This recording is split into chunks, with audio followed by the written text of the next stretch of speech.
panel discussion for the whole room. We together? Now, again, on, when was it? On Sunday. On Sunday, you're welcome. On Sunday, I asked for 30 minutes, and that turned to an hour and 16 minutes. And now I have an hour, so guess what? Dun, dun, dun, dun. So to participate, kindly, scan the QR code. There are some questions.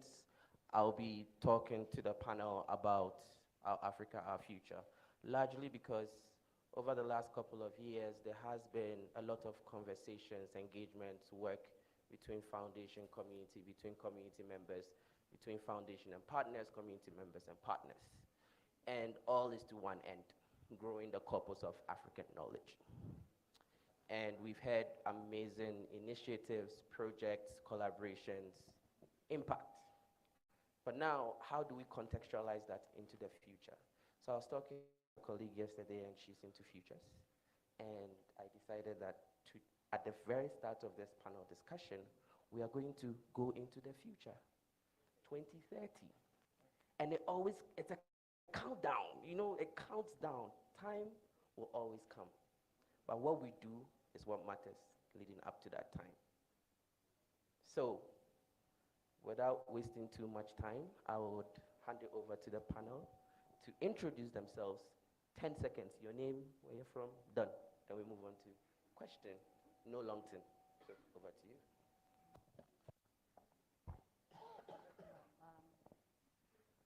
Can you hear me? Thank you so much, Rudolph. My name is Rebecca Janet Nyinamona. I am a co-founder of Wikimedia ZA Rwanda. My responsibility, I'm in charge of community engagement and partnerships. Thank you. All right, my name is Felix Nartey. I am a senior program. Sorry. My name is Felix Nartey. I'm a senior program officer at the Wikimedia Foundation. I work with the campaigns team in the larger community program. So our team designs programs for the communities and works hand in hand with the communities to sort of like work on their projects, advise on their projects, and provide mentorship for the community. I am originally from Ghana. Yeah, because I changed places, so yeah. So my name is Bobby Shabangu. I'm from Johannesburg. And I'm currently the sitting president of Wikimedia South Africa, which is the only chapter now in South Africa, in Africa. And I'm also sitting at WikiIndaba steering committee, the committee that ensures that conferences like these happens. Yeah, that's it for now. Thanks, over to you. My name is Zita, can you hear me?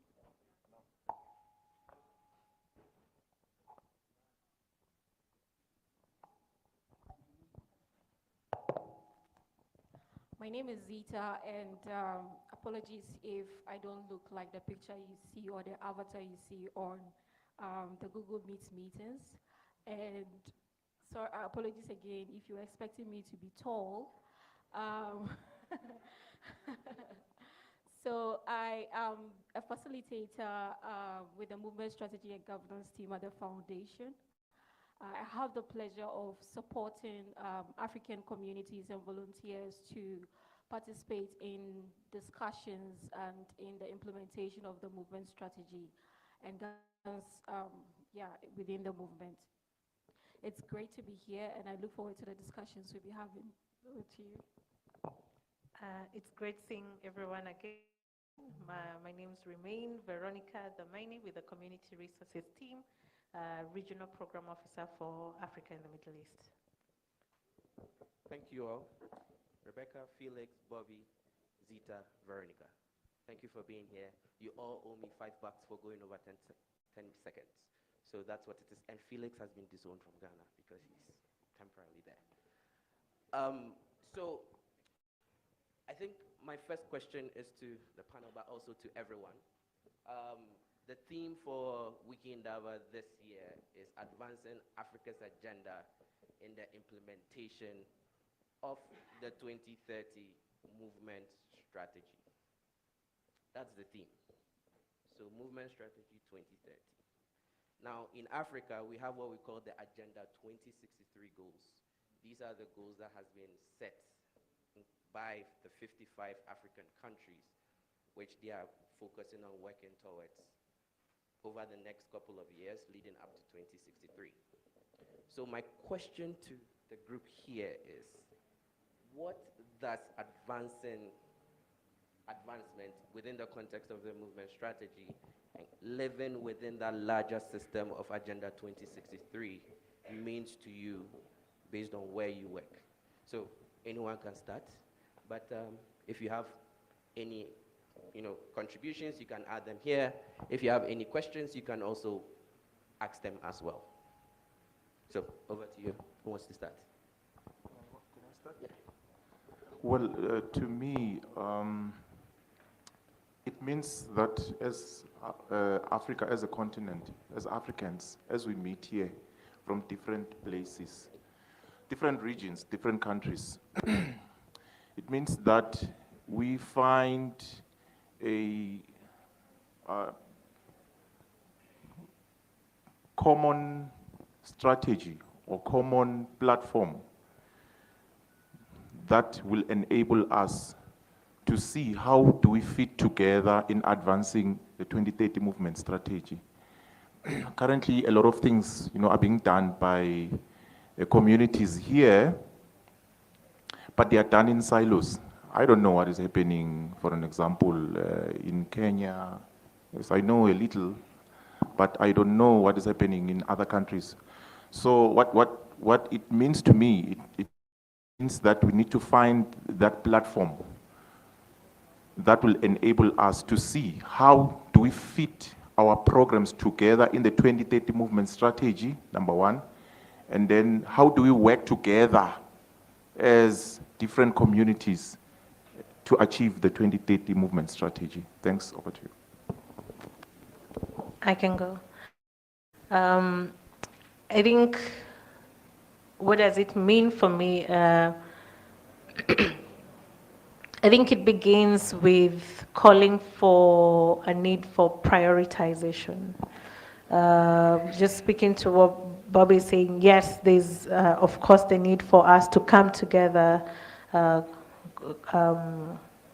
complement each other, but then it also means that we can't do everything all at once. It also means that we need to identify what are those priorities that speak to who we are and what we need.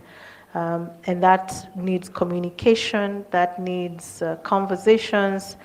And once we know those priorities, just with the Africa We Want Agenda 2063, there are those priorities even within each main goal, whether it's education, there's the number one, access to free, for example, education, to elementary levels of education. Yeah, they don't, the priority may not be tertiary education, it is the basics. So coming back to movement strategies, identifying what are those basics that we need to tackle and build on those to move further. Yeah.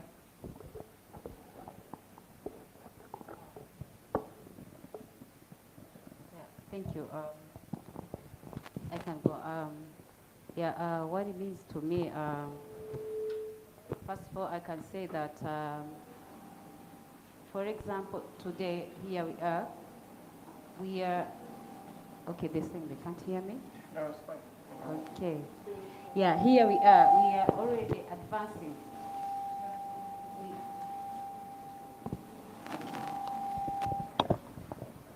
Sorry, my microphone wasn't really good.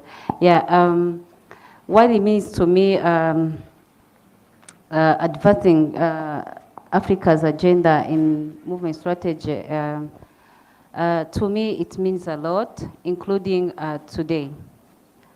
It means collaboration between communities around the Africa communities. It means coming together, creating a situation where we have network or ecosystem to support each other, bringing on board different expertise, skills and knowledge to support each other as communities all over the Africa. And as I started saying that, actually, I can say that this is what we are almost doing today, being together like this in this congregation, this WikiIndaba, talking about these topics. So this is what it means to me. Thank you. Thank you. So I think when I think about the question, I'm asking myself, do we even have an agenda as Africans? I don't know if we do, but from what I understand about building an agenda is coming together as a collective and sort of like building what we want as the future for us. And I think as we stand here now, Africans don't have a common agenda. Like we've heard over the last couple of days, a lot of the things that we do are in silos, fragmented communities, we're not together. So I think more of this question to me is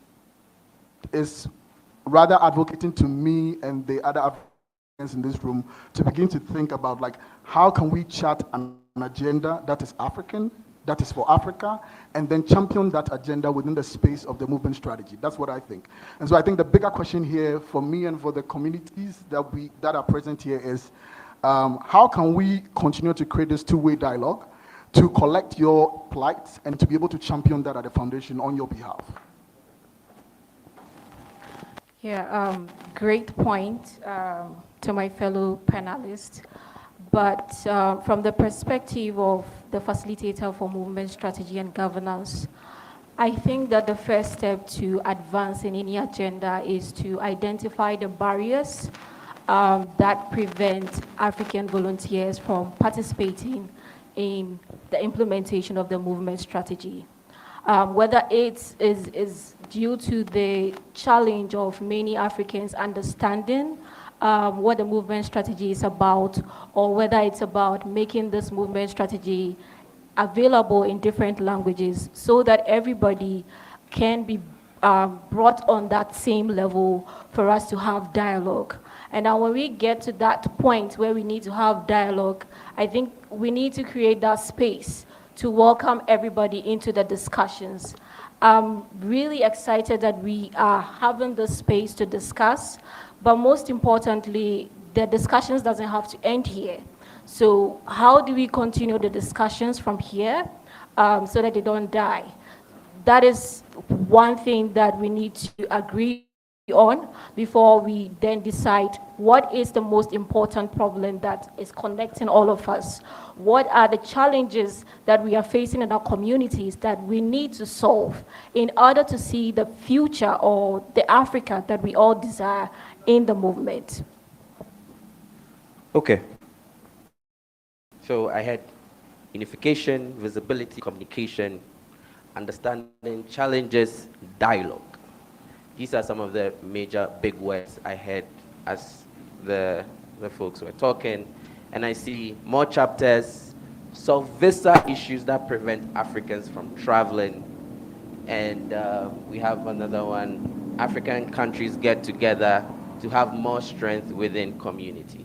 So I believe some of the inputs that are coming from the crowd as well is also speaking to some of these instances. As we move along, you can continue to form your ideas, build your thoughts. If anything jumps to you as the panel is talking, feel free to dump it here. We'll revisit and discuss it as well.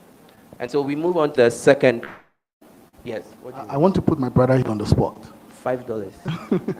So Bobby is leading Wiscom, right? Okay. And I know Wiscom is doing a lot of work helping supporting communities that are trying to organize WikiIndaba, communities that are not yet there or we don't think they're there yet, and providing all that space and platform for them to do work. I know you're also looking at trying to collectively organize on the continent, and I just wanted to know, what is your vision in terms of creating an agenda for the African continent? That is a difficult question, but it's an important question, Felix.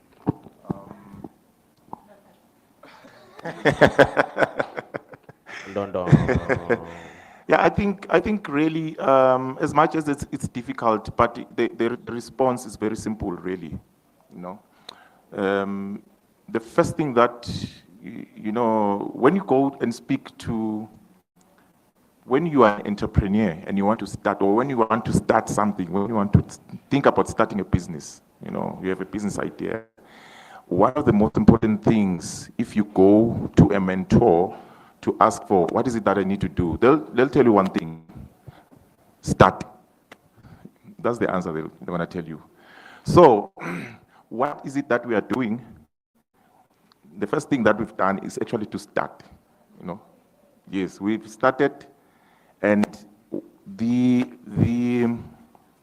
plan that we have is to bring Africans together in one space. I don't want to use the word hub, you know, but it's to bring Africans in one space, in a space where they will find support, number one, where we are going to also support them, because now we're not supporting them financially, but where we are eventually going to be able to support them in terms of finances, you know, as fiscal sponsor to those that cannot be able to get funds, or, you know. And number three, make sure that the African continent succeed. If this conference fails, it's not us here, you know, that it's not Rwanda that have failed, you know. Africa has actually failed. Someone out there, I don't want to mention other regions, but they're going to look at us, they're going to look at Rwanda, and they're not going to only look at Rwanda, they're going to look at Rwanda, they're going to look at Africa. Africa has failed. So as WikiIndaba Steering Committee, we want to ensure that whatever decisions that we take in these conferences are actionable, number one, but we provide support, but whatever it is that communities are doing, succeed. So basically that's what we are doing for now. You know, we have started and we are doing. Wiki family, you heard it here first. Bobby is starting.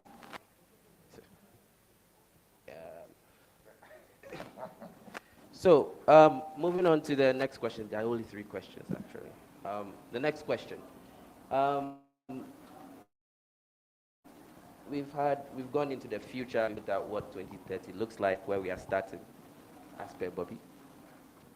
And now let's work our way back into some more tangible actions. We've heard about projects like the African Knowledge Initiative, WikiLearn, some tools to help with organizing, StreamYard. I went into a StreamYard session and it was, we've seen so much, right? So the question is, considering all these amazing initiatives that we've had at Indaba, you know, just opposing it to the silos that the panel have been mentioning, what do you think Africans can do through these initiatives? How do they plug in? How do they participate? When you think about it in terms of starting, right? So, Rebecca, do you want to start? Maybe I can start. Okay. So for me, I think I would have loved to hear more from the audience about like the agenda for Africa, because I think we said our point of view, but it would have been interesting to hear 1 or 2 people say something about that. And so maybe you can. Okay, so 1 or 2 people, can you share something about your vision about agenda, the African agenda for 2030? Who wants to share something? Okay, yeah. So we have 1 person. Give me a mic. You are sending me, it's $5 for sending me, don't worry. Hi, thank you so much. My name is Ruby from Open Foundation West Africa. So one of the agenda for 2060 AU is quality education. And for me, I'm looking at how we can be able to offer quality education in our schools, because our school system are stuck with very old books. The books that I studied when I was in secondary school are the same books that the school is using. So one of the ways that we're looking at it is, how do we make sure that schools have access to complementary form of education? And which is why we're doing that through KWIX, because we understand that internet is also an issue when it comes to Africa. When we come to our continent, we realize that internet bundles are very, very expensive. Aside from the fact that it's expensive, we realize that most schools, most places where these schools are located don't have connections. So how do they get access to current information that are happening? So I think that this is how we look at it. Leveraging on education to get us to the Africa of 2030. Okay. Thank you. For me, an important agenda item should be public awareness. Encouraging the public or engaging in efforts to make the public aware of the Wikimedia movement, the free knowledge movement, what it's about, and Wikipedia, and how to get involved, and how more people are needed to get involved, to bridge knowledge gaps.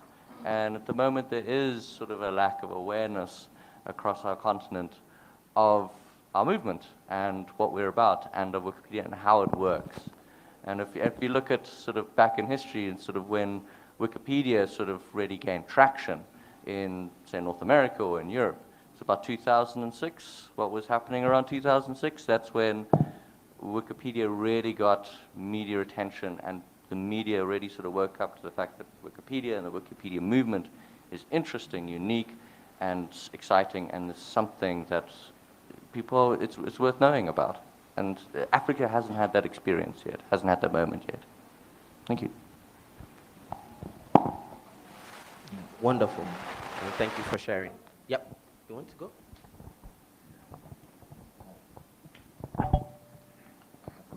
I'm going to go very straight to the to my question. Hello.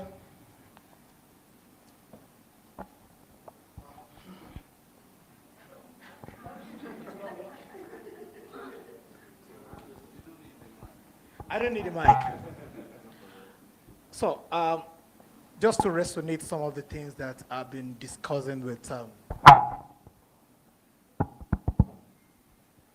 just to resonate on some of the things that I've been discussing with many of my colleagues around here since we started the Indaba, and how it can actually promote African agenda. This might be weird, but it is real. Many of us in Africa, what we need is more of support. However, our definition of support is funding. And that is the only way through which we think the foundation could be of help, funding.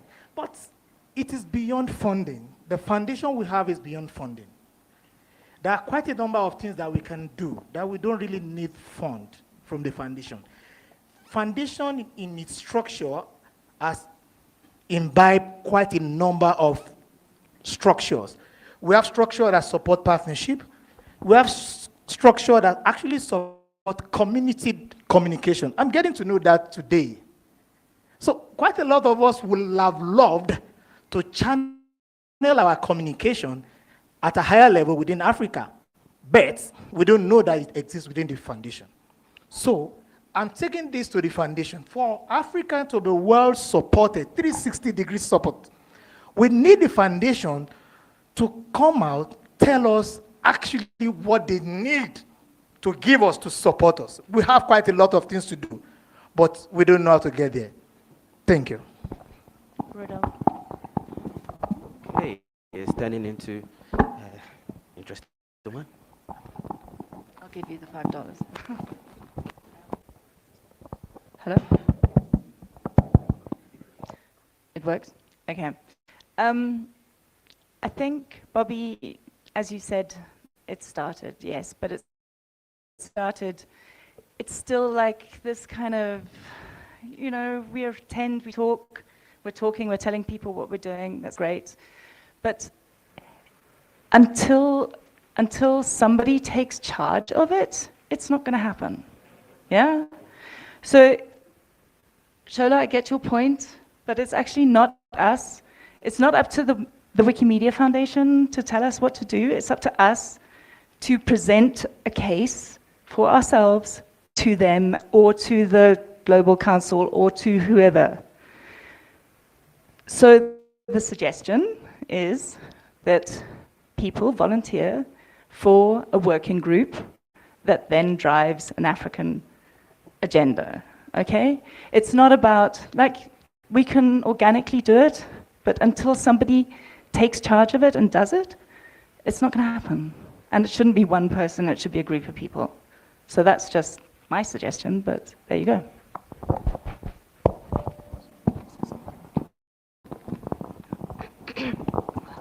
I don't know. Do you want to follow or should I?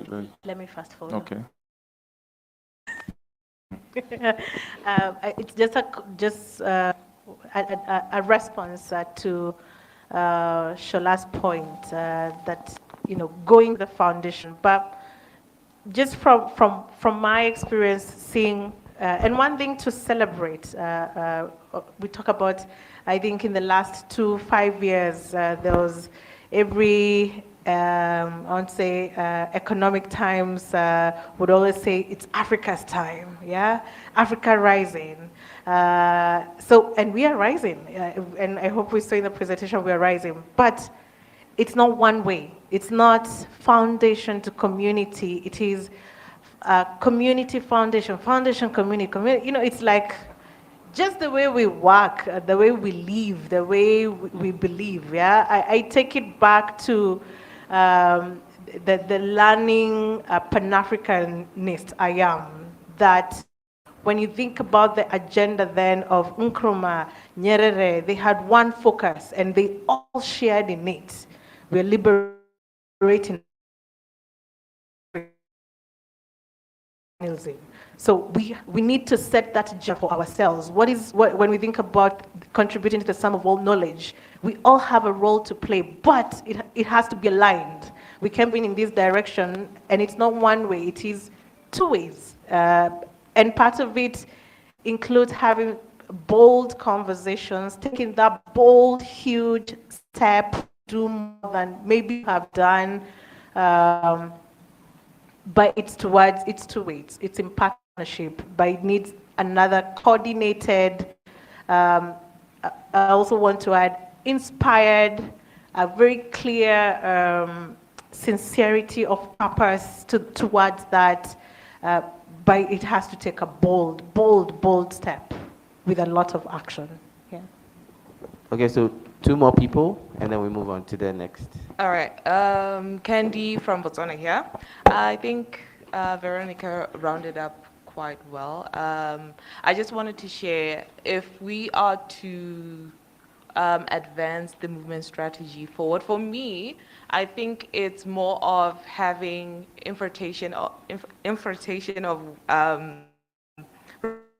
representation of Africans in different areas. Let's be in the decision-making sector. Let there be representation of Africans across all areas. It shouldn't just be about support and collaboration, but and also kind of like thinking somebody should tell us what we should do kind of thing. But let's be in those conversations and also discuss that. And I feel, yes, with that being said, it will be really great to know how we can advance. Oh, you can go ahead, Zita. So, exercise my veto power.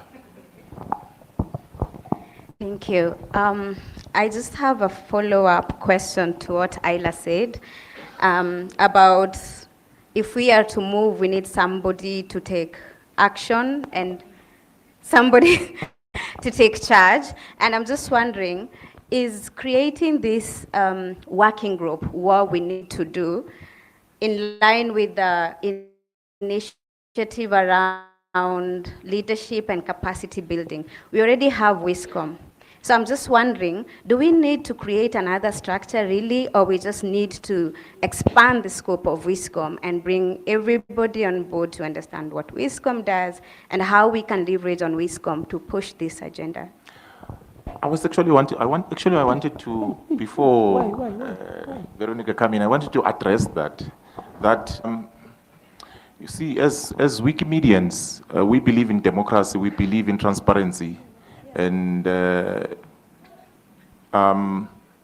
don't believe that it will be wise for us to create multiple projects. You know, for me,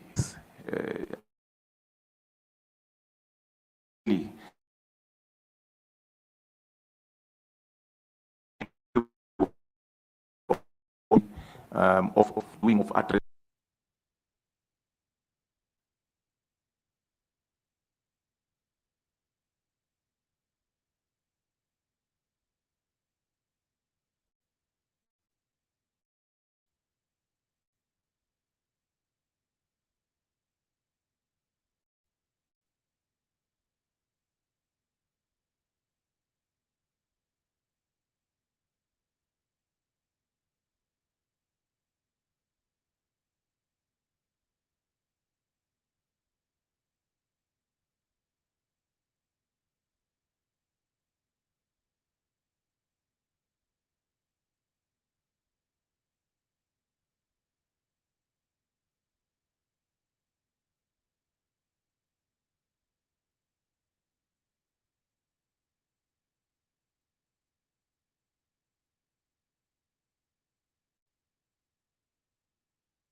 have as Africans. I don't believe that we have one agenda. No, I don't believe that we've got one agenda. Yes, we have one thing that unifies us. First, we are Africans, and we are coming from the African continent, and we all here believe in open source and open free knowledge, and most of us believe that, that needs to be, African knowledge needs to be brought on Wikipedia so that, everyone can learn about what is happening in Africa, and the content that is, coming from here needs to be there on Wikipedia. We believe in those, in those kinds of things. But there's no particular one agenda that we can say, we have this. I believe that we all here have specific problems. How do we address that? This is the conference that we want to do that. But I think WISCOM can actually play that role because it has representatives of all the communities that are here. That's why I was telling someone earlier on that,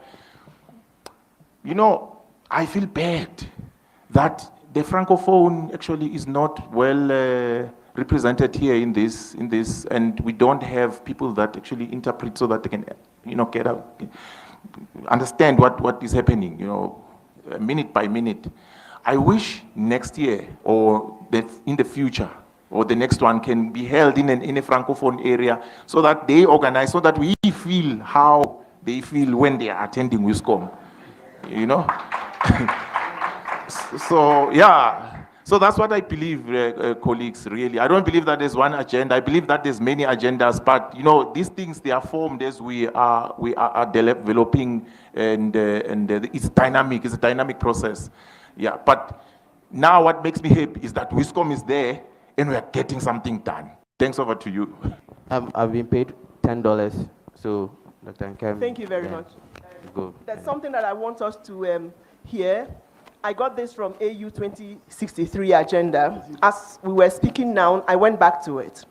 And one of the core aspirations of AU 2063 agenda is to build an Africa that is self-confident in its identity, heritage, culture, and shared values, and as a strong, united, and influential partner on the global stage, and so on and so forth. But I think that we should have a little bit or in our agenda, what is that identifies us? What is that builds us up as a people, as our culture, our heritage? I think that it should be part of what we consider as the agenda of the African people here. Thank you very much. Thank you. I'm just gonna, because I've been given 30 seconds to follow the doctor, I'm just gonna not ask a question, but clarify something again. As we speak about the agenda, it's easy for us to forget how far we've come. Now, as the convener of the first WikiIndaba in 2014, I know how difficult it was to get that conference just accepted, as in, okay, you can have that conference. So WISCOM was formed with a very singular goal, which is we don't even have a space where we can be Africans and talk about issues. Can we create that space and get it accepted that it's something that's going to happen every year? And WISCOM managed to do that and do it successfully, that now It's only now that WISCOM can then start asking other questions. Okay, we know how to run this conference. We know it's not going to be an issue when we put a grant. We know how to select the next one. We know how to get people to come in.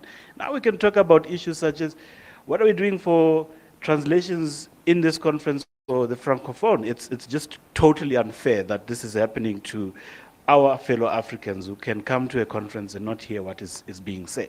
WISCOM can now deal with those issues. And it can deal with more issues because, you know, organizing this conference is a question that has now been answered and solved. So building capacity is not looking at 8 questions and trying to answer all of them at the same time. It's picking the one that's important at that time, answer it so well that you don't have to go back to it and go to the next one. So let's eat this elephant bit by bit. Okay, so let's move on to the next question, which is how we plug into all these initiatives. I mean, interesting questions about the agenda and whatnot. Yeah, Zita, okay, fine. Yeah, I would like to speak on the initiative of the African Knowledge Initiative. I think it's a really great partnership, and it could be very useful to the African continent, depending on the agreement that we have with the AU. So what I envision with this partnership is for us to work with the AU to help to achieve 2 of its objectives, which is to advance the development of the continent by promoting research in all fields, particularly in science and technology. And the second one has to do with to work with relevant international partners in the eradication of preventable diseases and the promotion of good health on the continent. We all can agree that malaria is killing a lot of people within Africa. The question we should ask ourselves is there enough information going about in Africa to educate people about malaria or some of the diseases, the common diseases that can be prevented? But because we do not have the resources or the solutions to prevent these diseases, we are dying from these diseases. So working with the AU to put more information about these diseases could help eradicate such diseases. Or on the first point about to advance the development of continent by promoting research, how much visibility are we giving to the researchers that are working behind the scenes to find solutions to these diseases? I also envision that we could probably have an internship collaboration with the AU. I don't know how possible that is, but that could be something that can be done. So yeah, I hope this is the vision of the leaders of the African Knowledge Initiative. Thank you. Yeah, and I think the panel can continue because it's on bang on there. Okay, so maybe just go back a little bit to the agenda issue, and no, I'll come back. But I just wanted to say that I think Africans should also be happy and celebrate what we've done, because I think we were the first continent that actually wrote an open letter to the ED at the time, letter to Catherine, and in that letter to Catherine, we actually put together the first agenda for Africa. But for some reason, we didn't follow through again. And so, yeah, WikiIndaba can be the space where we chat about those things, create those spaces, and also actually champion our conversations as a unit to the foundation and to sort of like ask for help and support to be able to achieve those things. So that's just a little bit on the agenda. Now with the AKI thing, I think, Zita, you said it very well. Like, the whole goal of the AKI project is not to say that we found this niche of work that we want to do, and that's the only thing that could be done. We're actually using this as a test to prove to the AU that there are other areas that we can develop within the Wikimedia space, and it's important for us to work with the communities to discover what could be done on the continent. And so for the first iteration of the project, we're working with folks like the Wiki in Africa, Wikimedia Cote d'Ivoire, Wikivibrance, and Open Foundation West Africa, and AFLIA to run the first set of holidays pivoted to run the first set of campaigns pivoted on the AU holidays. And the hope is that if we are able to become successful, we can explore the other AU holidays that exist and also explore other priority areas that exist within the AU. So I'll just say that this is a starting point. We want to hear from you how you want to work with the AU so we can develop the partnership around those areas. Thank you. Ano, keep going. All right. Are we wrapping up? Hey. Yeah, no, I think I think what Zita has actually said was very much important. However, it made me think about something that was said by a politician back at home. I know politicians sometimes, but they do sometimes talk sense, although sometimes they are biased towards a certain agenda, saying things based on a certain agenda. I'm thinking we as Wikimedia community really are at an advantage, to support, the AKI project, Felix, especially here in the African continent. Why? Because of the young Wikipedians that we've seen coming in the new Wikipedians that we've seen coming in the African continent. Yeah, I'm thinking really if we can rope the new hands in, we can actually use that as a project to train them how to really write Wikipedia articles, in the technicality of Wikipedia. And I have evidence actually that there are many young people that have recently come in, especially since the time of the COVID-19 2020. Some of them we've seen them here. The scholarship is like 50 people that have applied for scholarship that we approved, for partial scholarships are sitting here, but they're new. They are being introduced on Wikipedia. And those hands, they are listening now. They don't want to comment, but whatever it is that we are saying is actually going and, making an impact on them. So I think those people, we can actually use those people, to rope them into this project. The all hands, yes, we can use them, but to also support. But normally old hands, they already have established projects that they are doing. So yeah, I just wanted to highlight on that. I'm thinking it's a very, very, very important project and that we can use to actually rope in the new hands. Thanks over to you. Thank you. My addition would be, what can we do through the initiatives is learn and create spaces for learning. Sometimes there's a tendency to do and not have that space to learn beyond the report. A report is an instrument, but what does that process of learning look like, and what does it inform of, whether it's scaling, whether it's doing deeper work, whether it's iteration or pivoting, just creating spaces to learn and to share the learnings. I recognize just in this room, there's a lot of great initiatives being done, lots of learnings, but then is there a space to share those learnings with others so that then we're not either making the mistakes that others have made, and maybe sometimes we're just building off the successes other groups have had.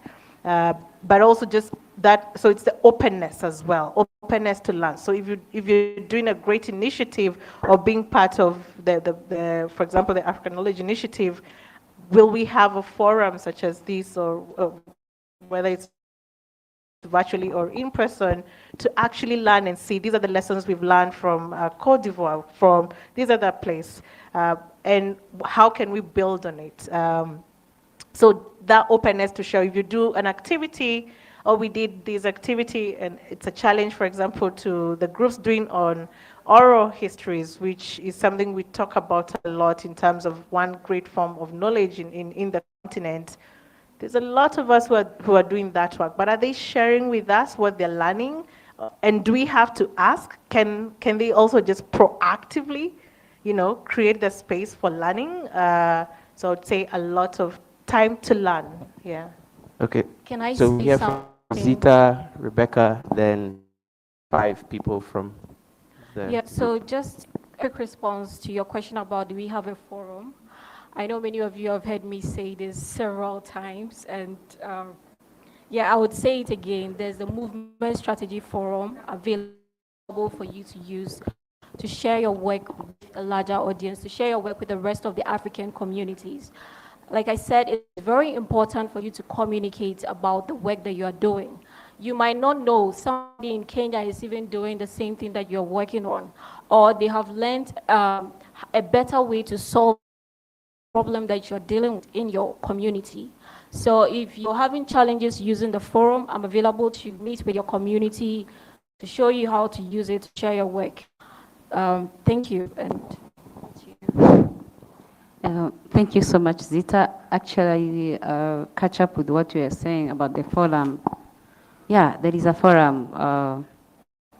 Actually, I'm part of that forum. I normally read, follow, and comment, and I normally get important ideas to share with the community through that forum.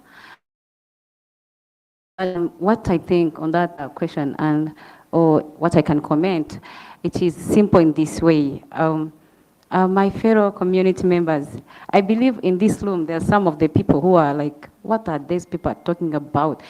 Seriously, some people like that, they don't really understand what's going on. Because I remember in 2019, when we went in Uganda, Felix, Geoffrey, Elina Mkutan, they were talking about some of the things. We couldn't get any single point, like what's going on. And now I'm sitting on the panel, at least I understand something. So what I can say, or what I can tell my fellow community members, just be positive on each and everything passing in front of you in different platforms. Be positive to answer, reply, ask, and to hold, to bear with everything. For example, myself, I have been organizing many projects with the user group Rwanda. Most of them, I didn't know how it is it like, started with ideas. But I believe that if you ask me, Rebecca, you are doing it long, I will say that I was trying. And no one is going to mock on me when I was trying. So I have to act. As Ayla said, it's free to draft projects, plan conferences, just try. If you're in the congregation, in the conference, in the forum, you see people talking about Wikidata and you don't know what is it, ask someone positively and try to act. And if someone asks you that you are doing it long, say that I was trying. So thank you. Okay, so we take, try. So we take 5 comments from the group and then we move on to the next question. Our panel, this is Isaac. Just a disclaimer before I go on. I'm on the WISCOM, so I'm really going to speak. I can't speak on behalf of WISCOM, but I can speak from a personal perspective, what I think personally. I think WISCOM has capacity. We come here every year, we have this conference, great discussions, brilliant ideas, but no follow-up. So what I think we can do as WISCOM is to expand, the scope of work or to increase the pool of members so that we can have a subcommittees, ad hoc committees that can, monitor some of these things. For example, at the end of every conference, we should have a take-home. What are we taking home? What problems are we going to solve with this conference this year? So WISCOM, a subcommittee within WISCOM should monitor the implementation of, that ideas we have to solve those problems. So that way we can make a huge impact. I don't know, a lot of discussions are coming around hub and all of that. So I don't know if WISCOM can also take advantage of that and, become a hub, which also means that we need resources to, manage some of these things. It involves time, but again, we also need resources that we can deploy to really do a great job on this. But again, colleagues, let's use this opportunity to understand that there are a lot of problems and it needs to be solved. Someone has to lead it, and we have entrusted a group called WISCOM. As much as possible, let's give them the maximum support it needs to actually advance the agenda of the African movement. Thank you. One thing I heard from this question is,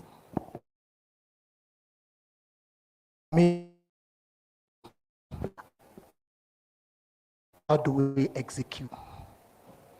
Look, I joined the movement in 2014, and I've been attending Indaba. Felix said we were the first in the whole of the movement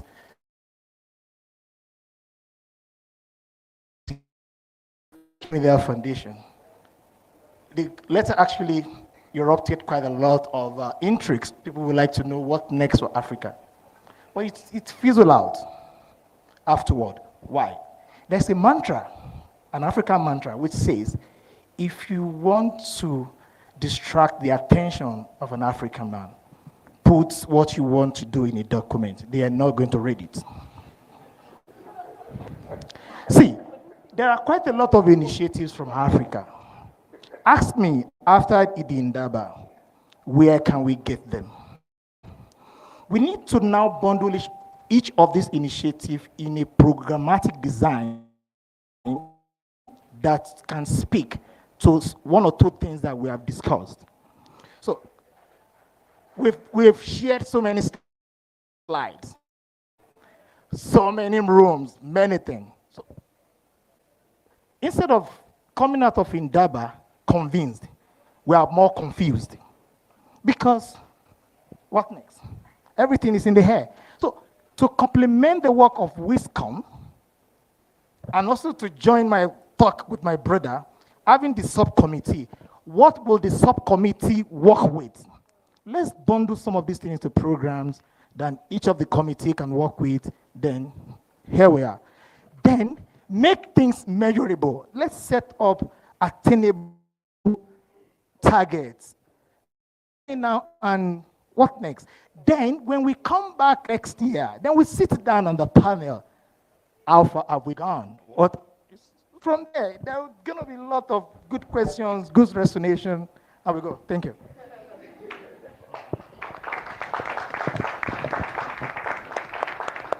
Ok. Bon, moi, je tiens à remercier tous les intervenants du panel. Voilà, et particulièrement Bobby, qui a eu à défendre la cause des francophones ici présents.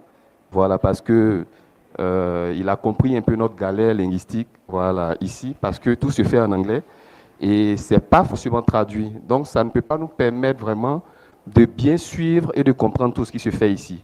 Voilà, je me dis que si on organisait un tel événement dans un pays francophone et que tout se faisait en français, les anglophones, eux également, ils comprendront vraiment que nous, les francophones, nous galérons ici. Voilà, et face à cela, puisqu'il y a des membres de la Wikimedia Foundation qui sont là, et vu qu'il s'agit de la stratégie du mouvement, et que dans cette stratégie, l'une des idées maîtresses, c'est le renforcement des capacités et le renforcement du leadership africain, moi, j'ai une idée à proposer. Voilà, j'en parlais hier à Véronica et à Karen. Voilà, j'ai dit que, bon, comme ce genre d'événement est organisé ici en Afrique, un événement comme WikiIndaba, la Fondation pourrait, pour nous aider, nous les Wikimédiens francophones, initier des voyages d'immersion. Vous voyez un peu, chaque année, des voyages d'immersion pour permettre aux leaders africains issus de pays francophones d'aller dans des pays anglophones pour des immersions linguistiques. Comme ça nous permettrait, lors des rencontres internationales, de mieux comprendre ce qui se dit là-bas et de mieux participer. Et je parle comme ça, c'est un peu vice-versa pour les pays anglophones. Ici, il y a certaines personnes qui ne comprennent pas le français forcément, et ces personnes-là ont bien envie de savoir parler français. Donc, ces personnes-là également pourraient faire des voyages d'immersion linguistique dans des pays francophones, et là-bas, ça nous permettrait vraiment de pouvoir mieux communiquer quand on se rencontrera lors des comme celui-ci. Merci.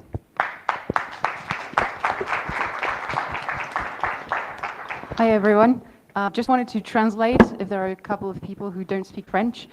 The suggestion was to create a program to exchange Wikimedians so that Francophones can go to and learn to speak English so that they can to communicate with everyone at these events.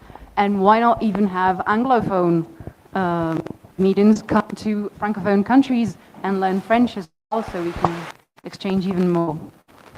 That's it. Hi everyone. The deliberations have been very interesting. and I'm going to attempt to make a slightly emotional deposition, and it's because it comes from a place of experience. I want to focus my contribution on newcomers for apparent reasons. I realize that many of us become expert Wikimedians and we forget what it feels like to be a new person. You know, you forget that meta is the most confusing space on the internet. You forget that Wikimedia jargons is crazy language. You also forget how it feels to be in the group of people who seem to know everything and you're outside.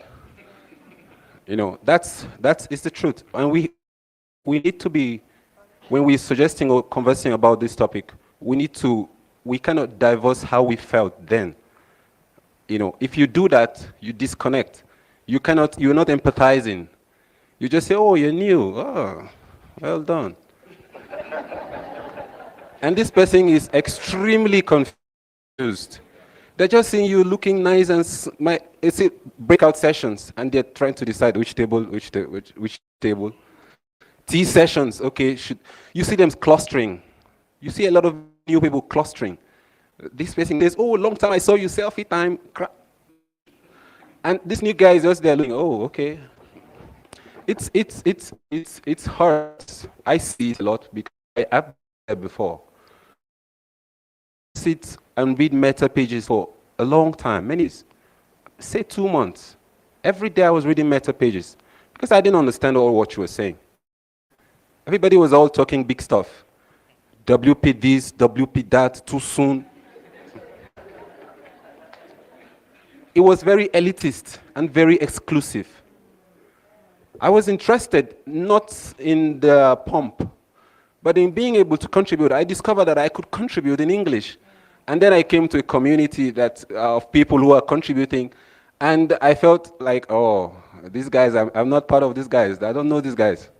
They all know themselves. They're all friends. They've met somewhere before. Some have met in Germany. Some have met in all kinds of places. And we have a large group of people here who this is their very first Wiki event. And I have seen them more than 10, 20 times clustering. They are always on their own. We sat on a table, I and Ben, and it appeared like we were the only Wikimedians. And the table was supposed to discuss about movement strategy. Where are you moving to?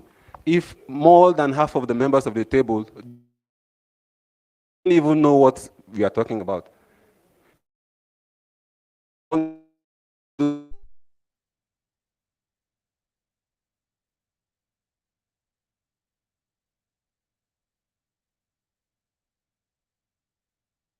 Oh, we have this good idea about an editathon. How are we going?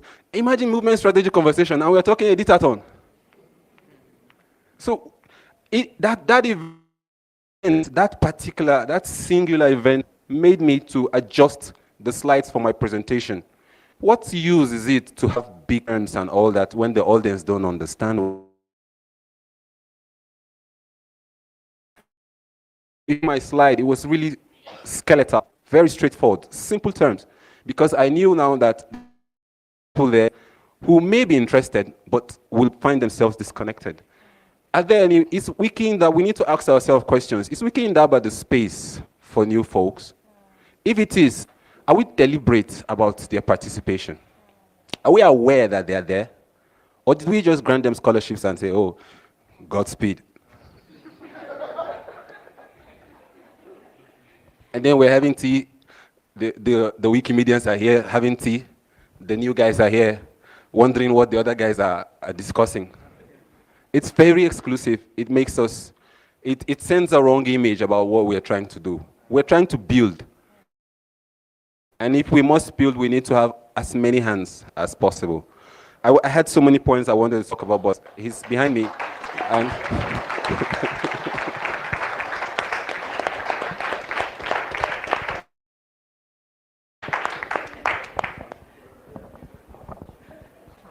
Rudolph.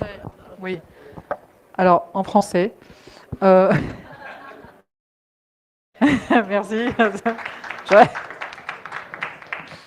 En fait, si on le résume très brièvement, c'est la plupart d'entre nous qui sommes déjà des anciens et qui connaissons tout le vocabulaire un peu spécifique, qui connaissons un peu la stratégie, on ne connaît pas tout, mais on connaît pas mal de choses, on perd complètement de vue que eux sont complètement paumés et qu'il y avait ces 3 jours-ci des gens qui étaient relativement nouveaux et qui étaient assez isolés, et qui nous regardaient parler de nos histoires, prendre des selfies, se faire des gros hugs, et puis eux, ils étaient un peu laissés de côté, et on les a peut-être pas assez vus, on les a peut-être pas assez identifiés, on n'a peut-être pas été assez vers eux.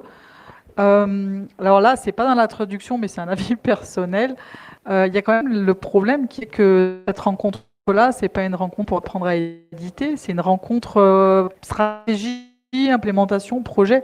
Donc c'est évident qu'un tout nouveau va avoir des difficultés, mais ce serait peut-être bien d'arriver à identifier les nouveaux pour s'occuper d'eux un peu plus, les accueillir, les mentorer, les accompagner buddy pendant l'événement. Donc en gros, voilà, c'était l'idée. N'oublions pas les nouveaux et essayons de souvenir à quel point c'était difficile au début quand on connaissait personne et quand on connaissait pas les projets, ce qui se passait. Voilà.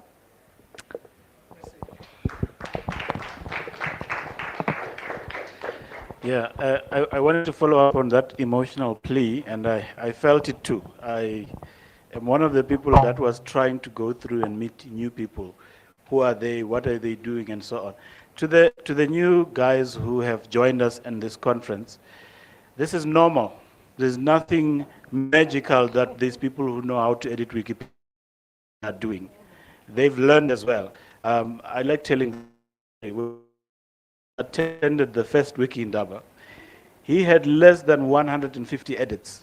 So he didn't know what was happening. He was also following around and wondering what we're talking about and so on. So, and 3-4 years later, he was the Wikipedian of the year. So it is possible to learn, and one of the things that WISCOM really took it on right at the beginning was, yes, people are going to get lost. You're going to come here, you will be confused, but that's going to happen once. And we're going to be prepared to take that challenge and that chance for you getting lost once. Because when you leave here, one of the things we are hoping you would have done is, yes, cluster because, you know, there's safety in numbers, but also take a chance and meet someone new, make a connection. I made a connection with a young man from Sudan doing amazing things, and starting a group. And so why haven't I seen an application? He said, no, I'm not ready yet. I'm learning. I want to see and understand what the lay of the land is. When I'm ready, I'll come to you in application. So this is what this event and conference does. It allows us to let new people in.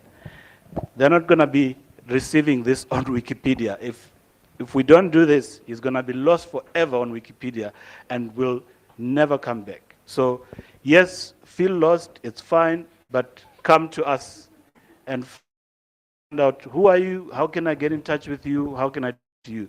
Because you will only be lost once. The next conference, you're not lost. I'm Français, but also for you to go to them. So I'm translating. Donc c'est un encouragement pour tous les nouveaux à persévérer, à accepter que la première fois on est un peu perdu, mais que la deuxième fois on le sera beaucoup moins, et à surtout entre les deux demander de l'aide, rentrer en contact avec les gens, et voilà, s'assurer qu'on avance et que le mouvement Wikimedia et qu'on continue à être engagé avec les autres wiki.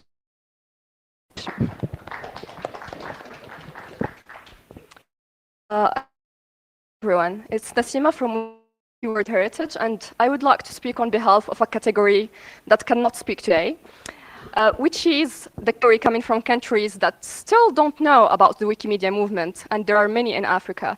Actually, in this room, we are not Africa, we are just part from Africa, as many countries are still left behind. And I saw, especially in this WikiIndaba edition, that there are many creative and brilliant initiatives that actually can be replicated to other countries that are still not among. And example, or a similar conference to WikiIndaba can be a very good opportunity in order to attract people from countries that are still left behind. The idea is it is good to be welcoming to welcome newcomers, but it is also better to be proactive and go look for people who don't still know about us. In Wiki World Heritage, for example, we are having some thematic projects that are concerning some countries with no active contributors. For example, last year we worked with Libya, and this year we are working with Ethiopia. And indeed, the Wikimedia movement, like the whole system and the environment, can be very ambiguous for people from outside the movement. We worked a lot with Libya. We had trainings about Wikipedia, Wikidata, Commons, so they're really, now they master how to edit, but when they wanted to initiate a user group, it was really challenging them. Like, they did not understand what is the difference between user group, chapter, affiliate, foundation, what should they do, how to put things, etc., which hindered them can't, like, they need to understand more. And since we were working with them just online, we didn't have really the opportunity to mentor them to the fullest. So I think that thinking about the organization of other events, in-person events, like that target especially people from outside the movement, from countries with no Wikimedia affiliates, with no Wikimedia communities, would be very a great thing to complete this puzzle of Africa and to not find ourselves moving forward while other people are still left really like far behind. Thank you.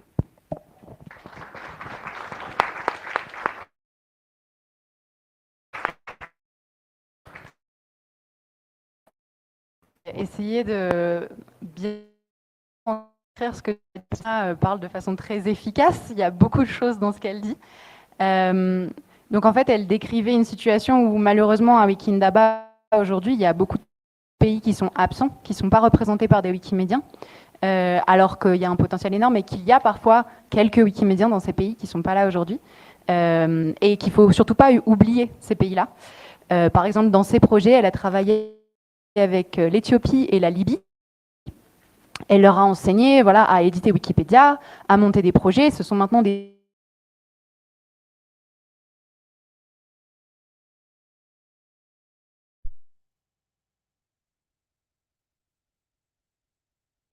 malheureusement, une fois qu'on a voulu se structurer et rentrer dans le mouvement Wikimedia en devenant un user group, il y avait plein de choses qui étaient un petit peu opaques et qui sont complexes et qui demandent du temps. Pour lesquelles il n'y avait pas de structure, pas d'occasion pour les former. Et donc, dans une conférence comme WikiIndaba, ou alors une autre conférence, mais on pourrait très bien imaginer une partie de WikiIndaba qui soit dédiée à ça, ce serait bien d'avoir une session pour les nouveaux pour justement leur expliquer le fonctionnement du mouvement, les bases de la stratégie, ce genre de choses. Voilà.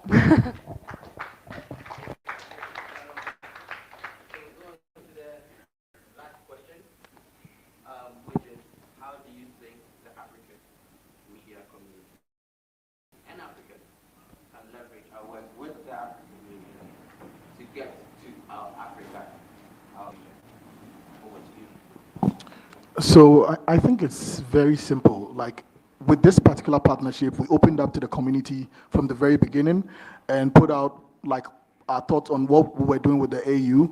I think what's more important is to learn what the communities want to do with the AU. And so for me, take this as a call for you to approach us on like what initiatives we can do with the AU to project the Africa we want.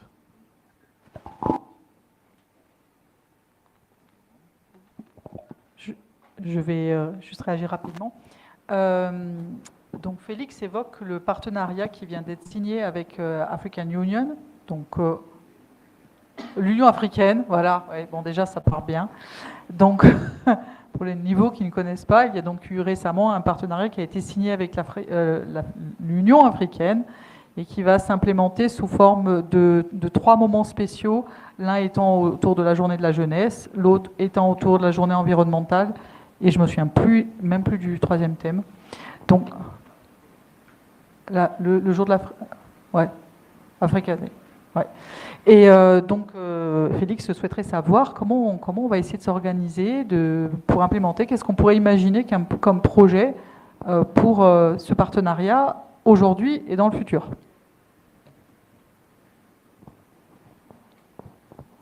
Okay, thank you so much. I'll be tackling what, or what can we take an advantage to get to our Africa, our future. I will just say, mention two things. Our communities, they have different abilities.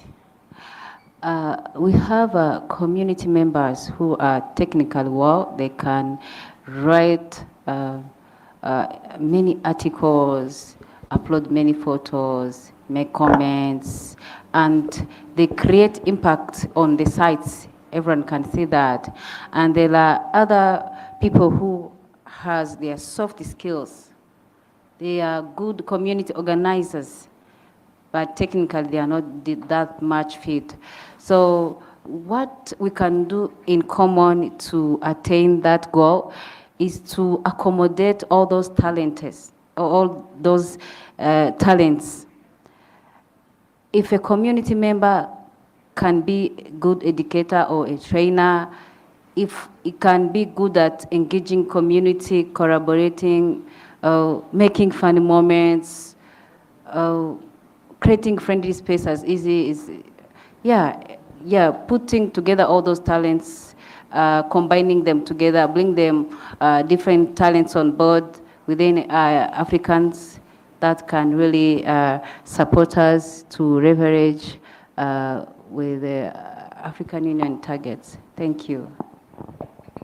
Alors, la première chose, la principale chose qu'elle souligne, et je te passerai le micro après, c'est que dans nos communautés, on a des personnes qui sont à la fois hyper compétentes, plus sur l'édition, l'ajout de photos, les modifications techniques sur les sites, et puis on a d'autres personnes qui sont assez peu impliquées au niveau des projets proprement dit, mais qui par contre ont des vraies compétences en termes d'organisation d'événements, de formation, d'accueil des nouveaux, et toutes ces choses-là. Donc il est hyper important que ces deux types de communautés soient considérées littéralement au même niveau et qu'elles travaillent ensemble pour organiser quelque chose.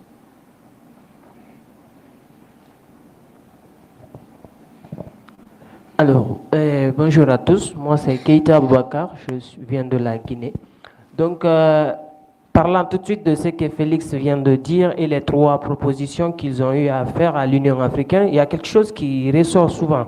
Actuellement, nous organisons des carnavals, par exemple, lors des journées de l'Union africaine, où c'est des journées même qui sont fériées. Par exemple, en Guinée, c'est férié. D'accord?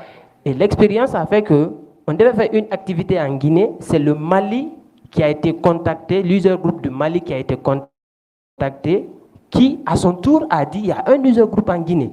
Donc, s'ils pouvaient faire du lobbying aux côtés de ces institutions-là, parce que les chefs d'État se rencontrent souvent en Éthiopie pour cette réunion, pour les faire savoir que dans leur pays, il y a des user groups qui travaillent sur ces projets-là, qu'ils sachent que nous sommes là, qu'ils nous connaissent au moins en tant qu'association. En tout cas, il faut faire du lobbying aux côtés de ces gens-là pour qu'ils savent que nous sommes là et que nous faisons quelque chose qui est d'intérêt public. Parce que des fois, ils pensent que nous ne faisons rien. Voilà.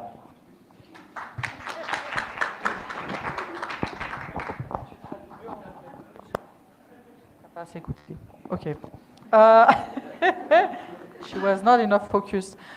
Okay, so Abu was mentioning that there are some of those special days for African Union that are sometimes off days in some countries, and there are some activities. So for example, he's from Guinea, and he was implementing some activities as part of one of these special days.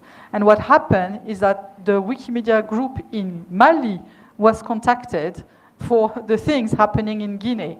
So what he was saying is mostly that it's super important that the user group communicate with one another and lobby literally, locally, what is happening to inform them that there's something happening in another country, such as the Mali user group informed by African Union should tell them, hey, by the way, there is a user group in Guinea and they are actually running this type of event. So it's very important that we all of us know what's going on in the other country to be able to do this communication.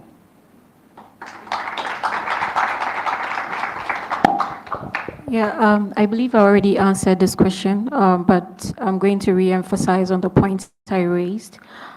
Basically on preventable disease, one of the objectives of the AU is to eradicate preventable diseases.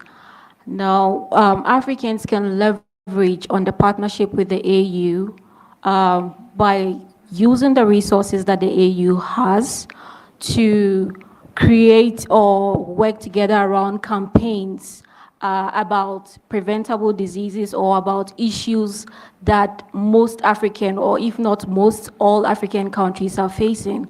So probably during World Cup, this would be an opportunity to partner with the AU to improve content about footballers or the contest that is ongoing.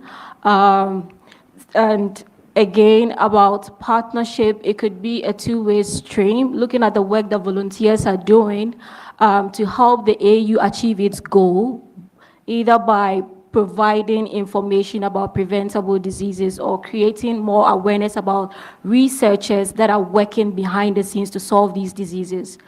The AU can be willing to provide mentorship opportunities to Africans because we know that unemployment is a big issue in Ghana.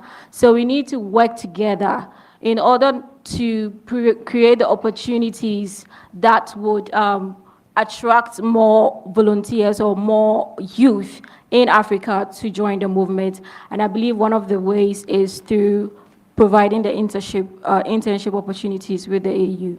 Thank you.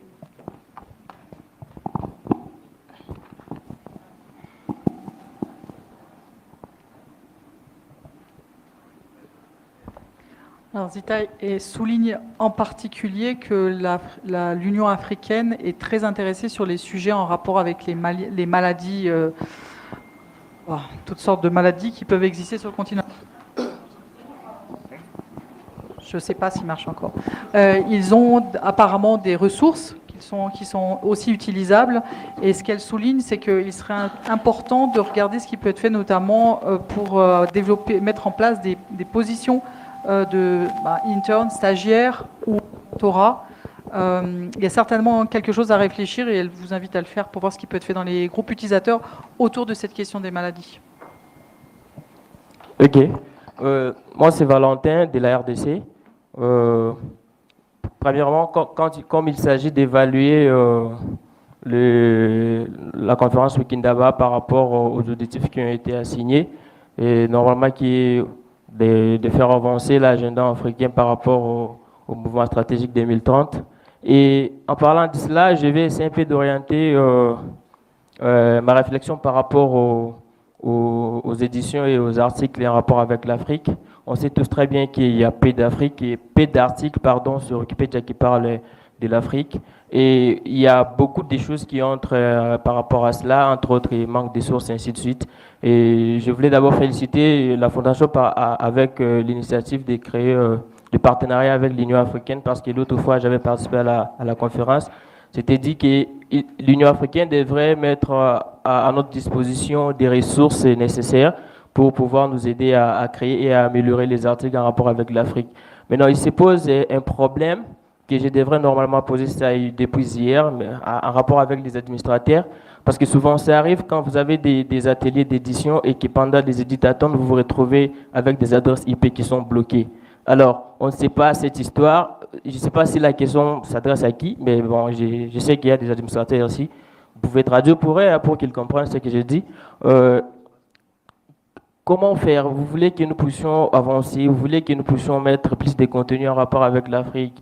Et le temps qu'on a souvent dans des éditathons, on a des IP qui sont bloqués et puis ça choque et devant les participants, tu es là incapable, tu ne sais pas quoi faire et tu sors comme un petit joueur. Bon, on ne sait pas quoi faire pour qu'on puisse pallier ces problèmes-là. Merci. So Valentin from RDC. Well, first he's thanking the Wikimedia Foundation for the partnership for the African Union. So that's one big element in what you were saying. Then he's coming back again on this IP blocking topic. So we know this topic exists, but there maybe outlining that there would be probably some long-term solutions from a technical perspective, but in the meanwhile, what do we do? How do we manage? What are the different steps so that when we organize activities in relationship to the African Union program, and in particular with the addition of sources, Editathon organized around the addition of sources from the African Union, how do we deal again with all these IP blocking that might appear and that will not make us look very professional, I must say. Yeah. Yeah, so Veronica, then we take a couple of mentions from... All right. So to the question, I think I'm looking at it also the other way in terms of how can the African Union enable the work that we're doing. I think this partnership can also support us in informing policy and African Union driving that conversation in different African countries. For example, on the issues of freedom of panorama, copyright. I think it's not just the days, it's not African Union to community, it's also community working with African Union to actually, in your next agenda in Addis, can you actually table a policy review? Can we lobby these governments and this case here to reconsider some of the impediments that make it impossible for the world to share the knowledge that we have? So that's the first one. And what else does it provide us with? I think as a community. It also provides us a space, again, to learn. I want to go back to a comment Wilson made about empathy, to try and experiment what does it look like to bring in because it's going to bring in new people, but what does that journey look like? And for us, I also see it as an opportunity when we talk about our Africa, our future, that we're thinking about the issues around diversity, equity, and inclusion. I hope a key learning from this space is, if we were to tick a box, were we really inclusive?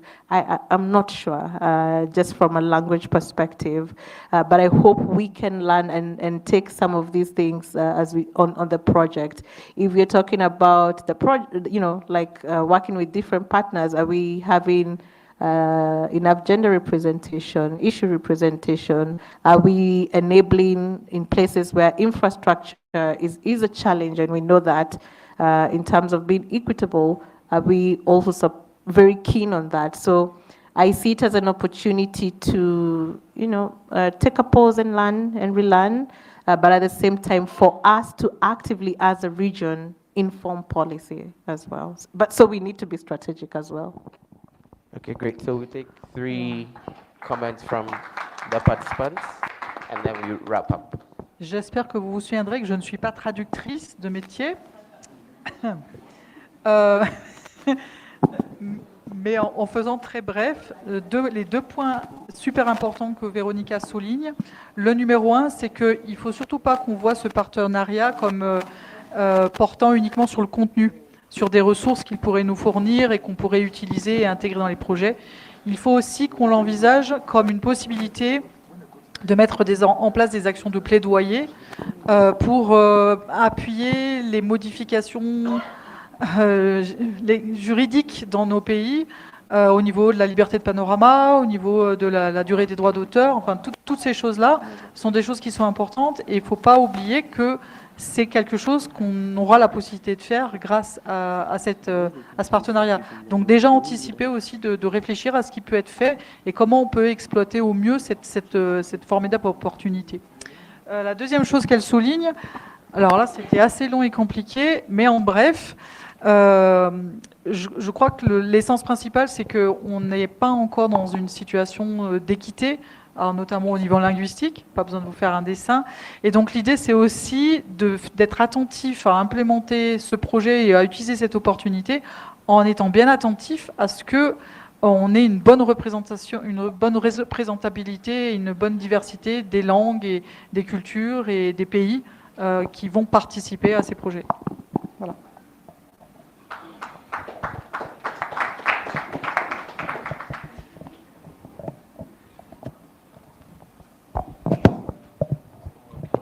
So, I'm going to start by really thanking the people behind the initiative with the African Union. Sincerely, it is quite awesome. And it's been part of some of those things that I've been talking about with a couple of people around. The structure of the Wikimedia movement we have in Africa does not really support what we can get within the ecosystem in Africa. And so when we have people among us that can help to bridge the gap between what our structure can afford at the moment and what we have to tap into. However, I think Veronica did take the words from my mouth. What the African Initiative is doing, awesome. However, we need to go a step further, which include advocacy. There should be a level playing ground for some of us that are really doing this work of open movement, talking about it in Africa. Then I would have loved this question to be slightly reframed. So we have the African community and the Africans, and how we can leverage our work with. There are major players within the open movement in Africa that can help our work. There are quite a lot of policies that are flying around in Africa that our movement can actually tap into. I know about the UNESCO. UNESCO focuses on documentation of heritage and the likes. So I'm expecting Rudolph here to stand in the gap. Where are those policies that we can write on, that we can leverage? We are handicapped with the nature of what we run. So, and that is part of the discussion I was having with Rudolph before we started this. The need for us as a Wikimedia movement not to work in silos within the Africa. So thank you very much. Quite a lot to be done. Thank you, colleagues. Can we put a round of applause to Shola? And then can we just translate? I'm actually taking over by force now because to control the time. Le résumé en une phrase. Donc, Shola, le président de Wikimedia Nigeria, pour ceux qui ne le connaissent pas encore, il faut qu'on arrête de travailler en silo. En gros. Et ne pas oublier qu'il y a beaucoup de partenaires en Afrique sur lesquels on pourrait se reposer ou avec qui on pourrait faire des partenariats, l'UNESCO, etc.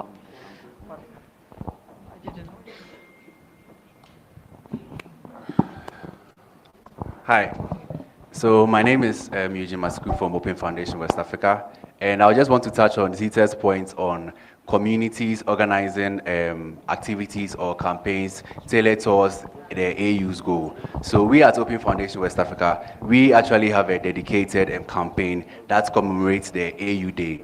So it starts from the 25th of June to the 25th of July. So the amazing thing about this campaign is that we are seeking for contribution from Wikimedians and even non-Wikimedians to promote African content on Wikipedia. And we are not only organizing the campaign at our local community, but it's actually open to a lot of communities. So within the I think the very first edition, we had about 8 or 7 sub-communities in Africa actually contributing to the Africa Wiki Challenge. So we had the community in Tanzania, we had community in Nigeria, we had the community in Benin, And then the second edition, we had about 10 communities. It's expanded to a lot of local communities actually contributing to the Africa Wiki Challenge. So I think that this is an opportunity for us to collaborate and then see how we can also, collaborate collaborate with the AU and then also collaborate with our local Wikimedia communities. Thank you. 5 minutes, colleagues, in this.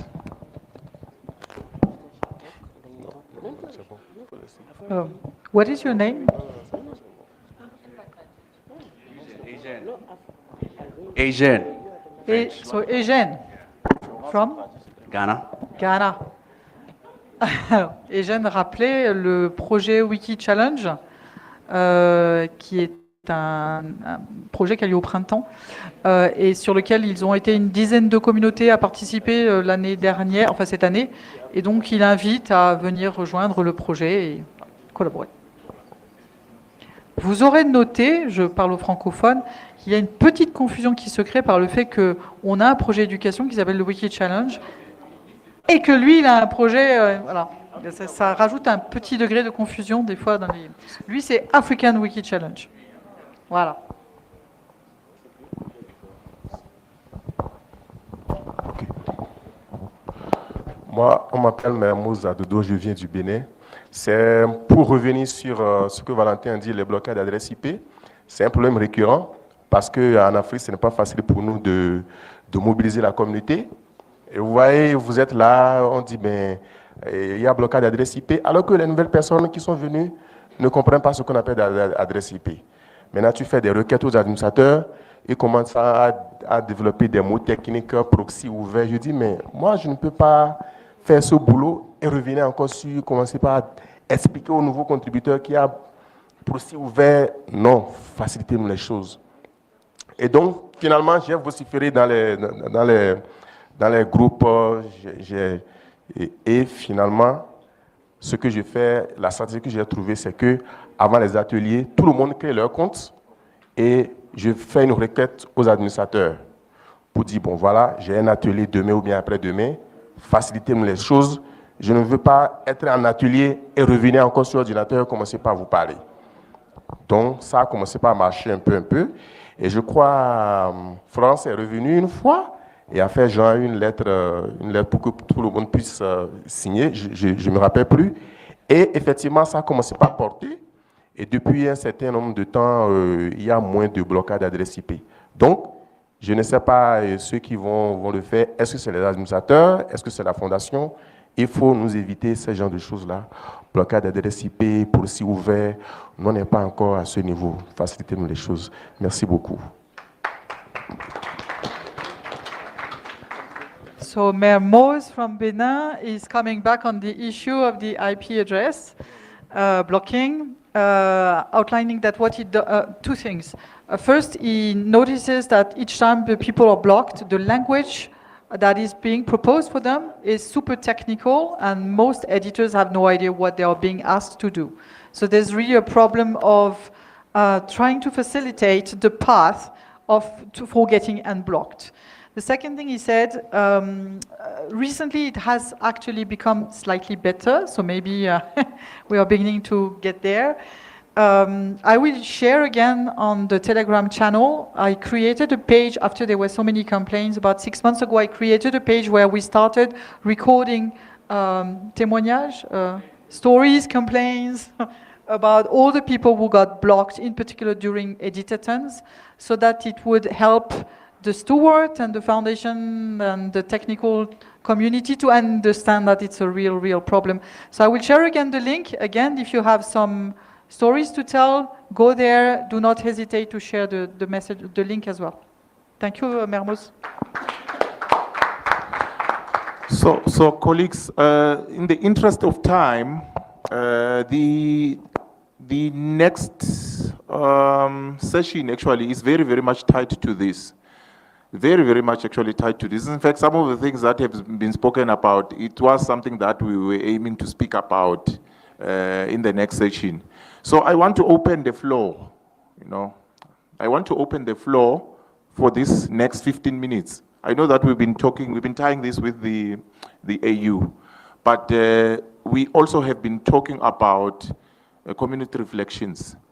So I'm going to let Rudolph continue. If there is anything that you want to reflect about in the next 15 minutes, just, you know, you can voice, you know, you can continue with that. Okay, thank you all so much for participating. We are at the end of this particular session, so we'll give the panelists one more round to give their final word. Oh, they've left? Okay, off. And yeah, community reflections. So, all right, so maybe before we begin with the community reflections, in the 15 minutes, I want to call, all right, are you ready? All right, I want to call Geoffrey. I want to call Geoffrey to make an announcement. And then I will say something after that. And then I will call Boris to come again, say something. Yeah, Geoffrey, over to you. Yeah, hello everyone. So my name is Geoffrey Gaterega from Uganda, and I'm just here to tell you something about the sound logo. How many people have heard about the sound logo? Okay, very many people, but not everyone.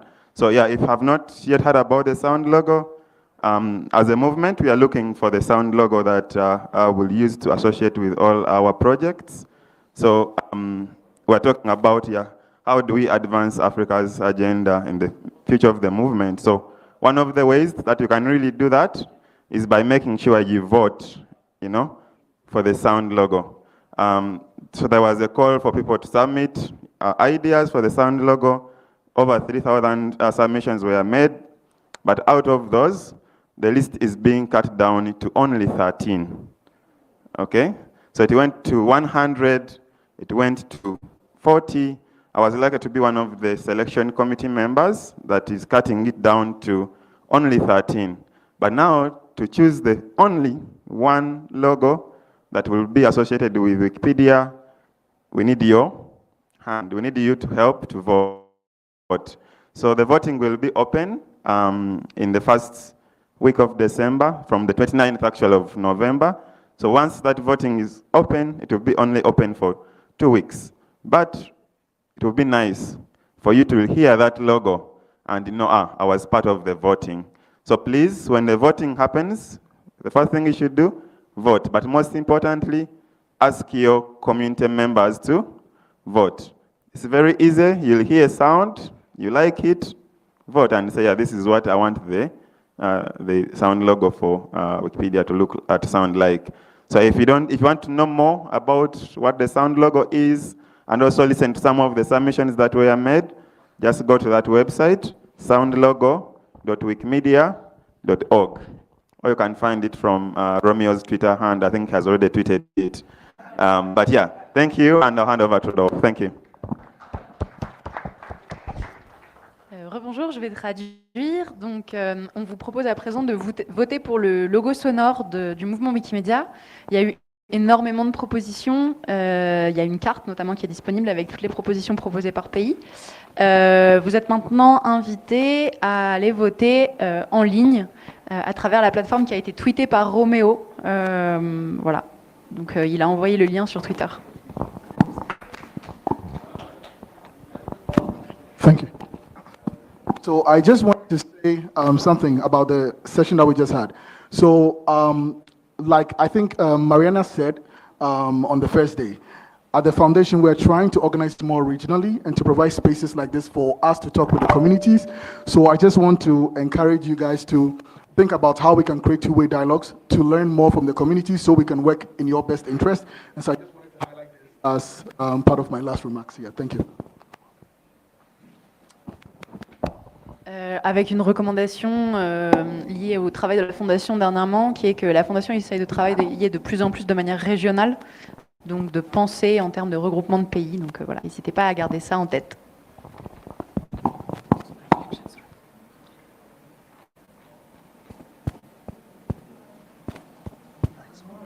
Ah, okay. I thought Chief should speak first, but okay. So hello everyone, my name is Anas, I am from Morocco, and this is a reflection session, but I wanted to link it with what was said before, because I think everything is connected at the end. So when there was this discussion about the partnership with the African Union, in my head I was thinking, is it something done by the Wikimedia Foundation, or is it something that is done by the communities? Like, it was unclear for me, but I want to generalize this a little bit more.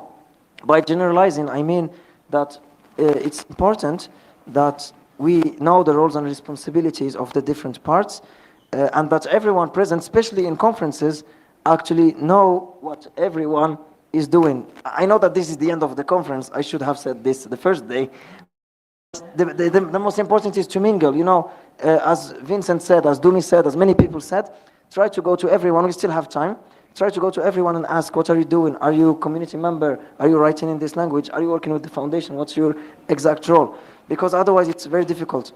The reason why I'm saying this, it's because I'm part of the Movement Charter Drafting Committee. We had a talk about it yesterday. I had the worst voice, but we are working a lot on roles and responsibilities and trying to document them. So it's important. And many of the problems that we have in our region can be solved if we know who to talk to and who is the responsible. Because sometimes we talk about IP block, grant, but if we say it to the wrong person, it will not be solved. So it's really important to identify who has which role, who has which responsibility, and it makes things most really effective. And thank you.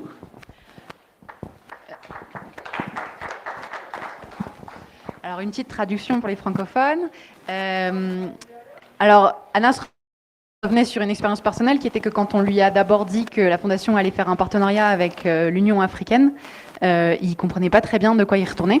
Et donc, il voulait nous dire par là que c'est important qu'on explique bien dans ces conférences, notamment qui est responsable de quoi, quels sont les rôles, quelles sont les responsabilités, et qu'on profite d'une occasion comme celle-ci pour aller les uns vers les autres et pour dire bah alors qu'est-ce que tu fais, tu es en charge de quoi, notamment parce qu'il y a des questions qui touchent le continent de l'Afrique qui peuvent être réglées en parlant à la bonne personne et pas simplement en disant voilà on a ce problème à la cantonade. Donc par exemple pour les problèmes d'IP, les problèmes de financement, etc. Peut-être essayer de trouver la bonne personne à qui parler. Donc il nous invite à faire du réseautage le plus possible dans l'heure qui nous reste et à aller se renseigner sur les gens qui sont ici et sur leurs rôles et leurs responsabilités.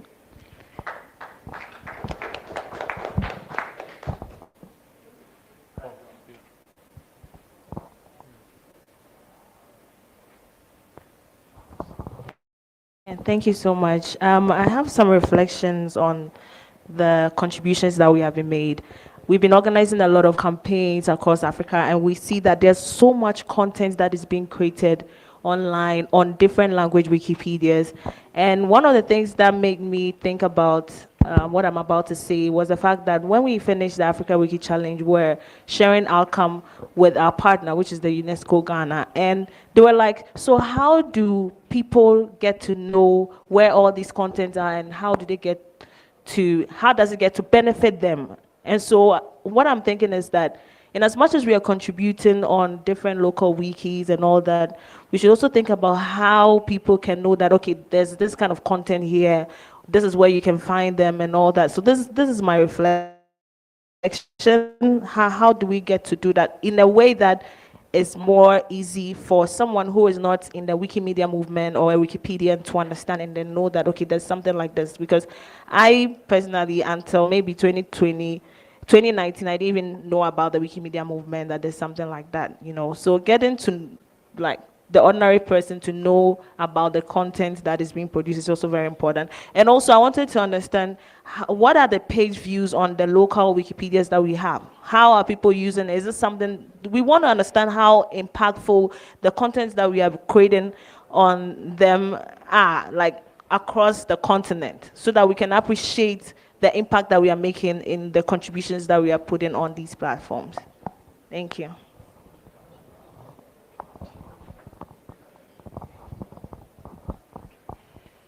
Petite traduction rapide.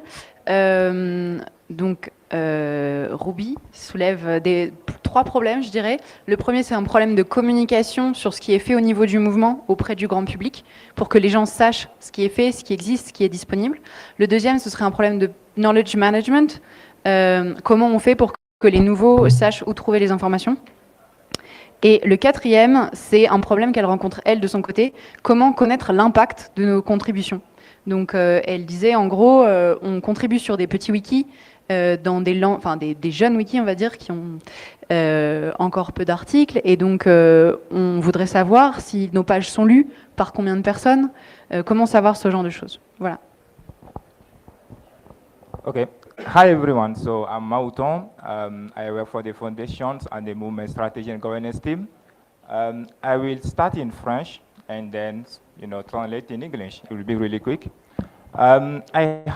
J'ai quelques points en fait. Et, suite à cette conversation-là qu'on a eue, je pense que il est important pour l'Afrique, en tout cas pour nous Africains, de parler, c'est-à-dire d'être présent lorsqu'il y a des conversations, des discussions sur la stratégie du mouvement. C'est important.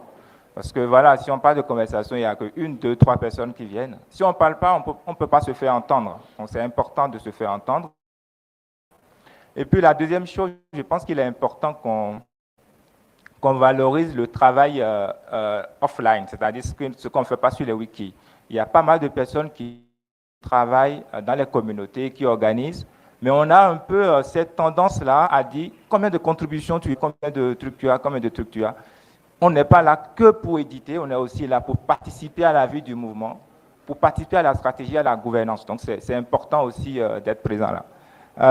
Et puis je vais aussi profiter de l'occasion pour remercier les bénévoles qui travaillent sur le terrain, notamment qui nous ont beaucoup aidés lors des élections et qui vont également nous aider pour la charte du mouvement, à organiser des conversations dans leur communauté. C'est comme ça qu'on va pouvoir avoir des avis à la base, qu'on va remonter aux différents comités. Anas en a parlé un peu hier. Je pense que c'est important aussi de réfléchir dans ce sens. Then I will move to English. I just said that it's important for African how we are to speak up, to be present, to be around the table. Not only just edit wiki. Governance matters, movement strategy matters for us. So we need to be there, not only on African channels. Sometimes I think, I have the reflection, say, why some people speak up in African channels, but not in more general channels, like Wikimedia General Telegram group. It's rare to see, Africans speak up there. No, we need to be around the table, it's important. And then I just added that I want to take the opportunity to thank volunteers on the ground who help, translating, distributing things in the community on the ground. And especially during the body elections, there had been a program called the Election Volunteers. And they help us a lot, mobilizing votes in Africa. And I want to thank people from Ghana, Faisal, Rebecca from Uganda, and many people here help us. And we are going to do the same for the Movement Charter program. We have the Movement Ambassador program. That is to collect the voices on the ground and to take them up. So please be there, be there. Thank you. All right, thank you so much. My name is Dien, for short. I'm from Ghana. What I would just like to add upon all these discussions we've been having is the issue of the language or the language barrier. Going forward, perhaps by next year, WikiIndaba, we just spoke about AU, that's African Union. When they go on meetings or when they go for their summits, they all speak different languages, but they don't get to translate. There are headsets that help with the translation. So maybe going forward, by next Indaba, if we are organizing it in maybe an Anglophone country, we can get to have those headsets that translate for our Francophone speakers.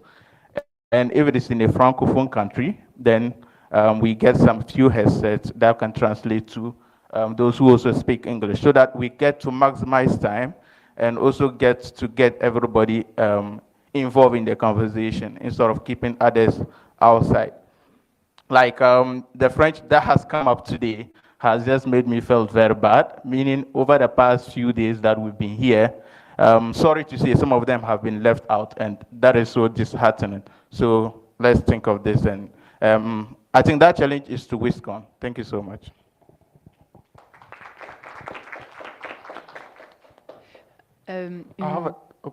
Traduction rapide, c'est une proposition pour que les prochaines WikiIndaba qui sont dans des pays anglophones se fassent avec des petits headsets, des écouteurs, où on aurait une traduction simultanée qui permettrait de ne pas perdre de temps et d'inclure tout le monde et peut-être même d'inviter plus de francophones à la WikiIndaba. Hi everyone, this is Abel from DR Congo. I'm going to speak as Malton for French than English. Alors, rapidement, j'ai 3 points sur lesquels je voulais un peu qu'on partage. Je vais un peu commencer par ce que disait Malton tout à l'heure sur les contribs offline. Et je suis content que Véronique soit là aussi, qui est de Grant.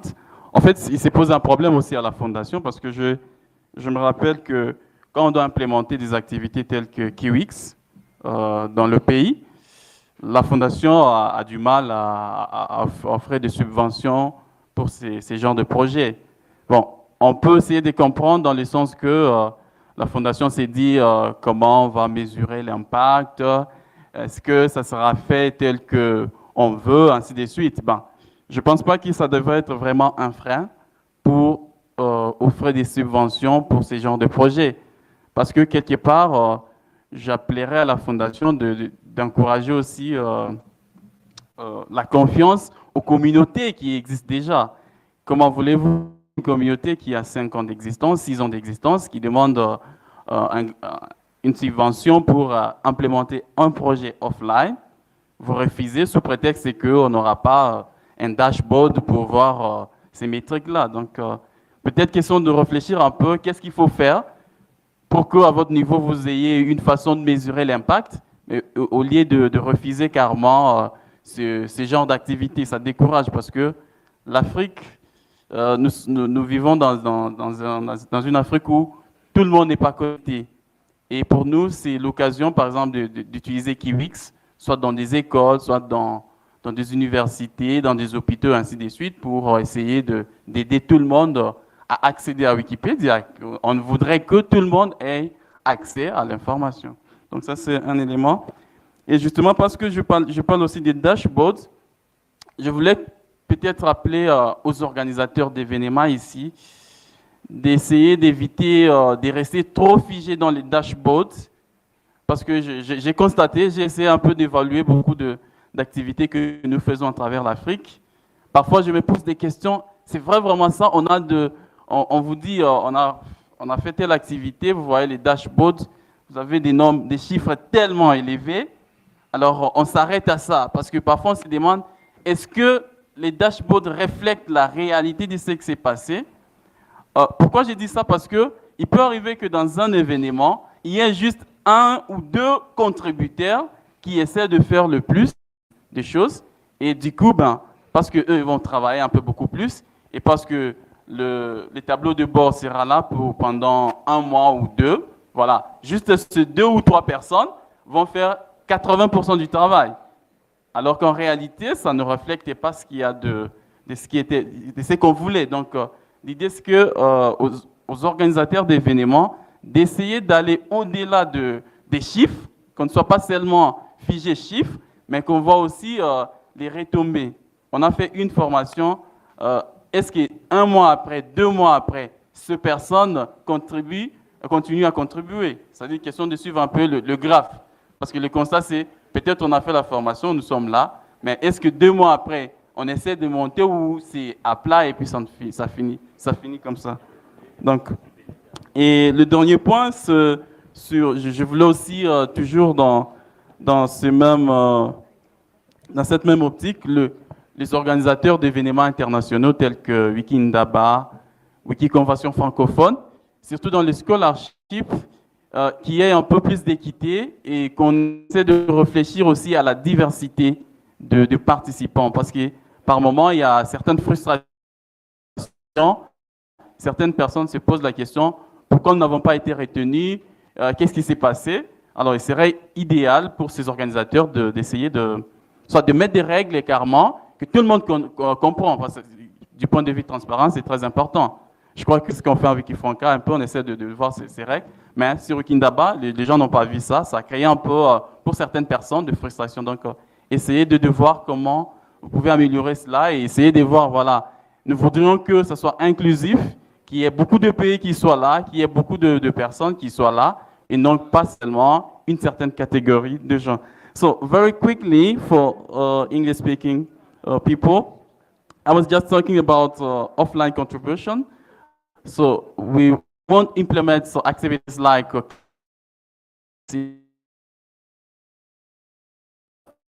sometimes we can't have grants from the foundation because they don't know how to measure the impact of the activity. So they just know we cannot fund this. So my call here is that to tell them they should also learn to trust the organizer, local organizer.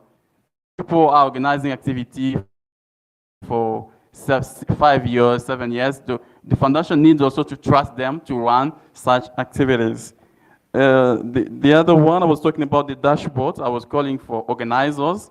We must do our best to go over just the numbers in the dashboard because I've done just a little research. I've seen that most of activities we do, we can have a high number of contribution. But if you try to go deeper, you'll see that there are just a tiny group of people contributing. You can have something as 80% of people contributing. That make it very high. So we have to try to see what to do more apart from just seeing the numbers. We have this number of contribution, number of edits. So the last thing is about equity in scholarship. I'm calling people from WikiIndaba, Wiki Conference, and so at the conference when granting scholarship, you have to think about diversity to see we need to bring so many people, not only a group or a category of people, and that creates frustration for other people who didn't get scholarship, and they try to think, why didn't get scholarship? So you could just write the rule, the policies that this is what we are going to follow to grant scholarship. It can help everyone feel happy in the movement. Thank you. So I want to just chip in something little for the lack of want of time. Thank you. So many great ideas have come up. Brilliant solutions have been proposed, and it sounds so remarkable. I'm really excited that we are making progress, having these open conversations. One reflection that I haven't heard come up is the fact that people don't have time. Yes. Time to participate in, meta-level discussions. Time to participate in the discussions that can actually bring the African perspectives on board. It's a bit easy to sort of neglect this aspect of this capability to be able to participate. But I want us to really think about it in the sense that we have a lot of issues that the foundation could help us with, funding this and that.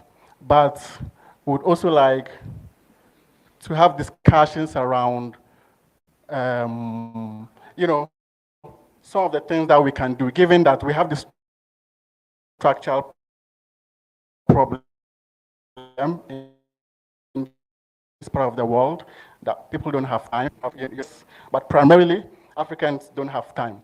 So, I just want to spark a thought in your minds when you go back to your local communities.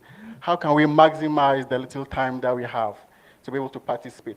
When you look at some of these conversations that are happening, the movement strategy conversations,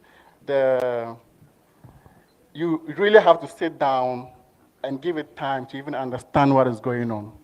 But how many of us have that? So, yeah, so many great ideas, like I said, but we need to be able to figure out how to be able to maximize our time efficiently to be able to engage in a way that is meaningful. So I hope this, sorry, but you get what I mean.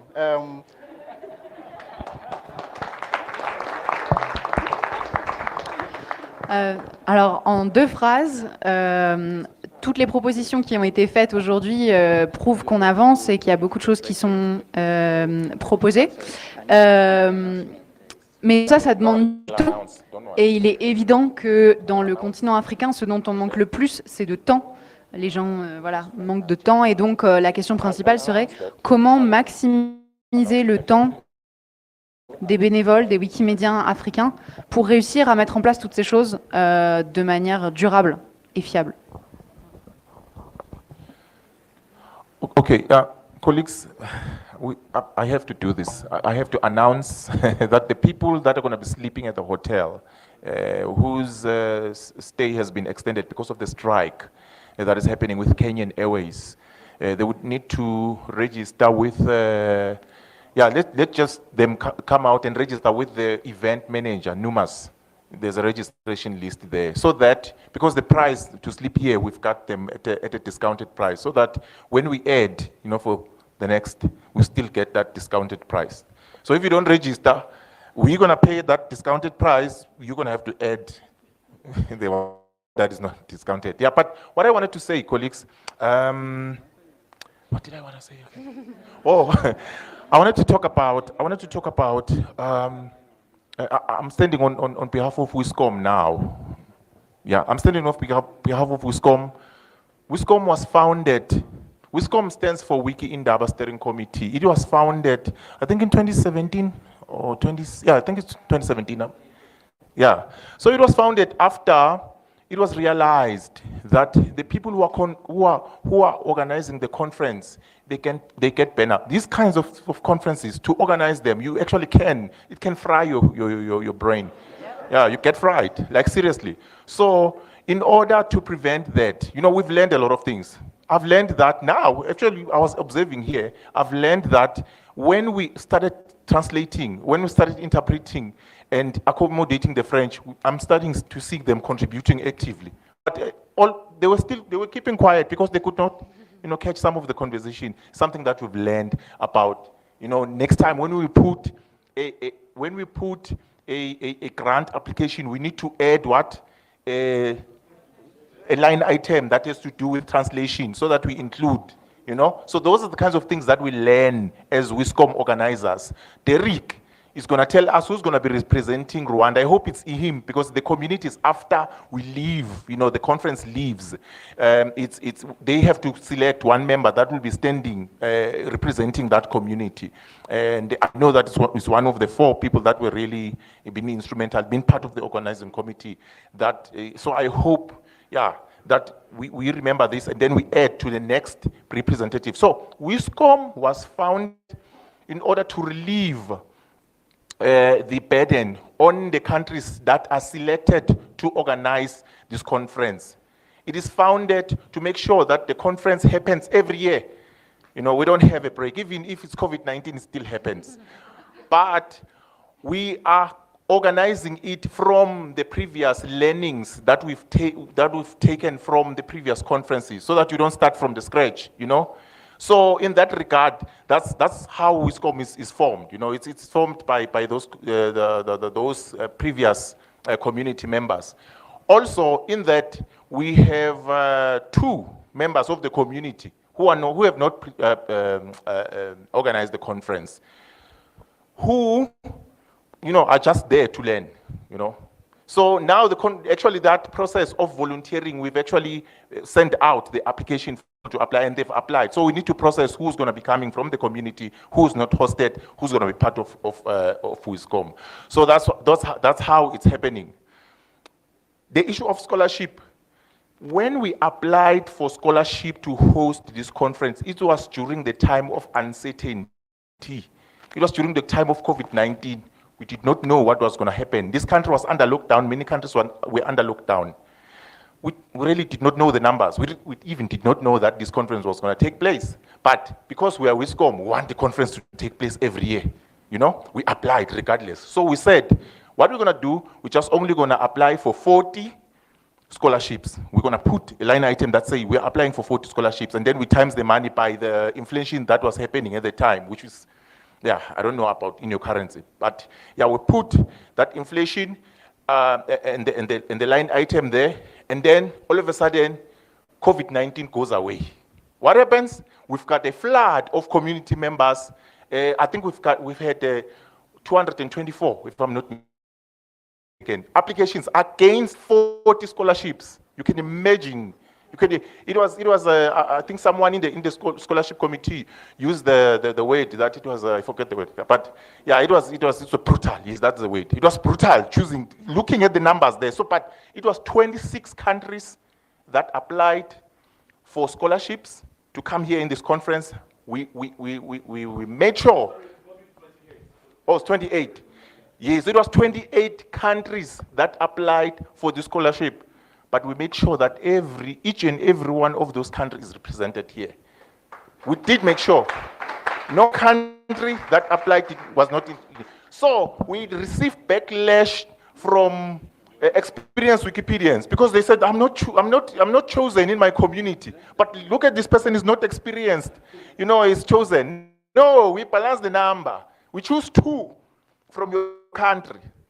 One that is experienced, one that is not experienced. We also look at the categories. The selection process was very complex, but we try to be as fair as possible.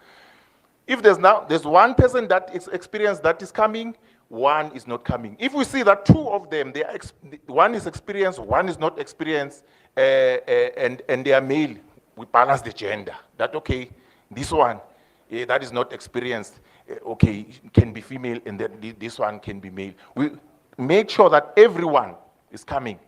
We find other challenges that we've had there was communities like Nigeria. Many experienced Wikipedians.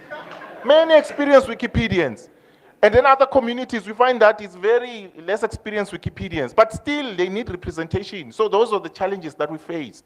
But still we tried by as much as we can to balance. So yeah, it was brutal, but here we are again. And we also had 50 partial scholarships which were granted to the local community. This community of Rwanda is big. And it grew during the time of COVID-19 because people did not have anything to do. Wikipedia was their only means, you know. So they went on Wikipedia, they were introduced to this community. And then we cannot ignore those people. Someone, I think, articulated it very well. You know, that they are here and they don't understand what is happening, but whatever it is that we are doing here, you know, is very important for their, facilitation to be in Wikipedia, inclusion into Wikipedia. So they are here, 50 of them. And then maybe I can even break the numbers further that we had, you know, people that are paying for themselves. We've had, I think, 7 or 8. And then we've had foundation staff that is here. And then, yeah, so that's our conference. So basically, I wanted to address that issue of scholarships. I can talk about the program for days, but what I need you to know is that if, according to what I'm a Wikipedian for some years now, I know that when you're organizing an edit workshop, especially for newbies, you need to not take a long time explaining technical terms. The program needs to be divided into 2. The first one, Principles of Wikipedia, where you explain what is Wikipedia, you take a break, and then after that we go to the technical part. But it does not need to be long. Just take 2 hours, 3 hours, introduce the people, you know, about the various, you know, basic, you know, understanding of Wikipedia, and then you close the edit workshop. Don't force them to understand. Just introduce. 3 hours tops, it's fine. And then they'll be fine. Here we've been sitting for hours. You know, I can see some of you, you know, are very tired for listening us to talk. So, yeah, I can talk for days about the program. But we tried to avoid something like that, where we just bombard you with a lot of information, and we try to also balance. If you have more questions around that, you can come to us. We'll let you know. I've learned again, as an organizer, that time is important when you are running a project. I'm going to leave it there because I want to catch the time. So, yeah, I'm going to, yeah? Okay. Oh, yes, translation. Here we go. All right. Bonjour les francophones. Alors, premier point d'abord d'organisation. Si vous avez un problème de vol et que à cause des grèves de Kenyan Airlines, vous êtes obligé de partir demain plutôt qu'aujourd'hui et qu'il vous faut une nuit en plus, allez au bureau d'information qui est juste à côté de là où on prend le petit-déj pour inscrire votre nom pour que vous ayez le même tarif que ce qui a été payé, ce qui a été négocié par WikiIndaba à l'hôtel. Sinon, vous allez payer la différence. Donc, allez bien au bureau d'information. Deuxièmement, le comité de WISCOM, donc on en parle depuis tout à l'heure. WISCOM, c'est la WikiIndaba, enfin la commission de la WikiIndaba. C'est formé par des gens qui ont déjà organisé les WikiIndaba et on rajoute un membre chaque année, voilà, des gens qui ont organisé l'année précédente, ainsi que 2 membres qui n'ont jamais organisé. L'idée, c'est de les former. Ça fonctionne donc par itération. Ils apprennent chaque année des erreurs et des succès de l'année précédente. Donc là, une des conclusions de cette année, c'est que l'année prochaine, il faut, dans la demande de subvention, mettre une ligne pour la traduction et pour avoir des écouteurs. Et ensuite, concernant les bourses, donc une petite explication de comment les bourses ont fonctionné. Un rappel, c'est que quand la demande de financement a été faite, c'était encore pendant la période Covid. Et donc, ils ne savaient pas très bien combien il y avait de personnes qui allaient vouloir venir et comment se passerait l'événement. Donc, ils ont demandé 40 bourses. Sauf qu'au moment de faire les demandes de bourses, le Covid, c'était à peu près terminé. Et donc, ils ont eu 224 demandes. Et qu'ils ont vraiment galéré pour choisir les bonnes personnes. Donc, ils ont essayé de se poser des questions de diversité et de représentativité. Il y avait 28 pays d'où venaient des Wikimédiens qui avaient fait des demandes. Ils ont représenté chacun de ces 28 pays. Ils ont pris au moins une personne de chaque pays. Souvent plutôt 2 quand ils en avaient. Donc c'était en général, ils prenaient une personne expérimentée, une personne nouvelle. Et ils ont essayé également de respecter la parité et d'inviter des femmes autant que des hommes. Et enfin, il y a eu 50 bourses partielles qui ont été données à des Rwandais pour qu'ils puissent venir s'entraîner parce que dans les formations, on leur apprend à contribuer à Wikipédia, mais pas forcément les dessous du mouvement. Donc là, c'était l'occasion de les fidéliser, en fait, de leur montrer le mouvement. Voilà. Okay, colleagues, there's a surprise. Is it a surprise? No, it's a celebration. I'll invite Boris to come and announce what the celebration is about. And please announce about that thing again. Thank you. Thank you, Bobby. Colleagues, so you are excited for the celebration? Yeah? How many people are celebrating today? All of us? And excited to close the conference? Well, thank you, Bobby, again. And thank you for the patience for all of you. And so I would like to, I'm not going to take a long time. So as we have like so many projects, so today we have a new baby, which is Wikidata, and we are celebrating the 10 years of Wikidata existence. And I would like to welcome, Yamin.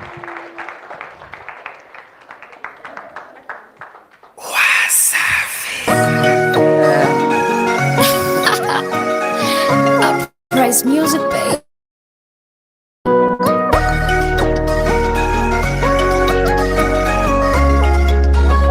Flag, I got the recipe. Join us. Come. And I would also like to call Valentin, because yesterday we organized the Wikidata Editathon, and we have a gift for him because he was the one with the highest numbers of edits.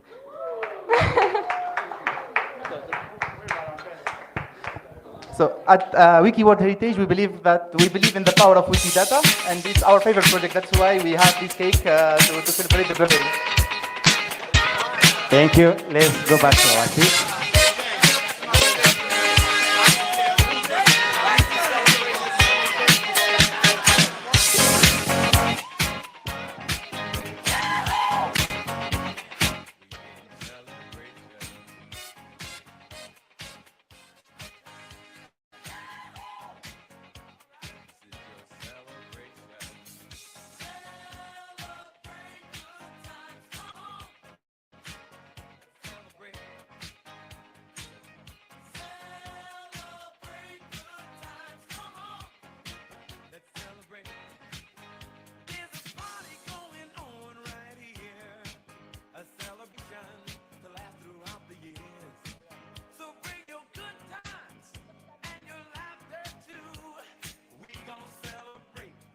you, thank you. Let's go back to our seats so that we can close the conference.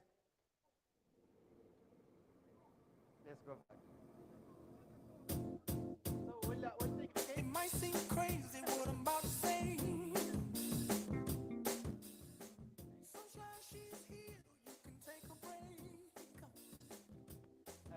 We'll take the cake to the restaurant, and then we'll have the plates to cut it and to eat it there. So, thank you. I don't care, baby, by the way. Because I'm happy. Clap along if you feel like a room without a roof. Because I'm happy. Clap along if you feel like happiness is the truth. Because I'm happy. Clap along if you know what happiness is to you. Because I'm happy. Clap along if you feel like that's what you want to do. Here come bad news, talking this and that. Well, give me all you got, don't hold Let's back. go back. Well, I should probably warn you, I'll be just fine. No offense to you, don't waste your time. Here's why, because I'm happy. Clap along.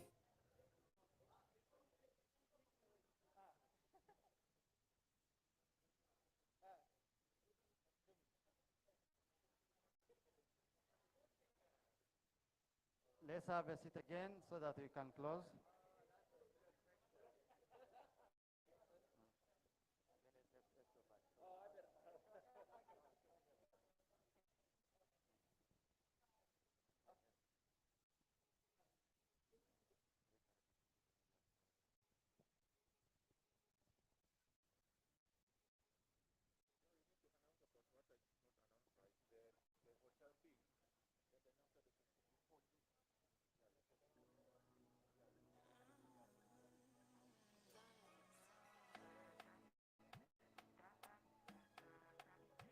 Can we have a seat?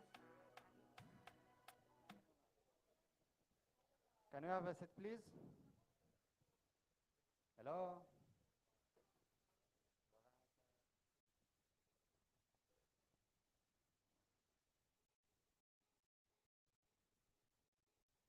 Thank you. I think we are all happy with the celebration, and I would like to add a few things about what Bobby announced a little bit earlier about the hotel. So those who need to register, so some will go to a nearby hotel, and some will stay here. So I urge you so that we can go and register. We know so those who will stay here and those who will go to a nearby hotel. Thank you. And I would like to call Ben so that have a speech. Thank you, everyone. Sorry, my voice, ma voix est disparue grâce à Anas. No, so sorry, my voice is hoarse. I just wanted to speak. My name is Ben Vershbau. Also, Anas made a good point. We should all take extra care to communicate our roles, where we fit into this big picture of Wikimedia. So I will repeat once again. My name is Ben Vershbau. I'm the Director of Community Programs at the Wikimedia Foundation. Our team contains cultural heritage work, education work, campaign organizing work. Felix, Melissa, Silash, they're on my team. I just wanted to speak on behalf of the foundation to thank the organizers. But first, a quick reflection. Yesterday, many of us, I think most of us, took a very sobering journey, paid a visit to the Genocide Memorial, the Kigali Genocide Memorial, and I think received a very heavy lesson. As an American of Jewish heritage, it's an especially painful and kind of powerful reminder that these things have happened and then happened again, and the importance of countries like Rwanda being teachers to the world. As we moved into the garden, we were greeted with messages of unity and reminded of the powerful and inspiring recovery of this country from the tragedy of not even 20 years ago. And that unity message is something I'm going to definitely carry home with me, and I think would do well for the movement to remember. And I just want to say, this conference has taken such an incredible journey over the last 3 days, and I'm so proud of the way the conversation was coming together at the end of this day, with people spontaneously translating into French or self-translating, everyone coming together to fill those gaps, to pull together, to see the big picture. I think it's a beautiful way to kind of close this conference, and I hope we can build on that energy. We at the foundation have been listening very intently to this. We will be really trying to think how we can do better to respond and maintain two-way dialogue so that we can be your ally and your support in reaching the African agenda. But don't wait for us. Also tell us what we should be doing and tell us what you're doing so we can align. So there's just a few reflections I wanted to share.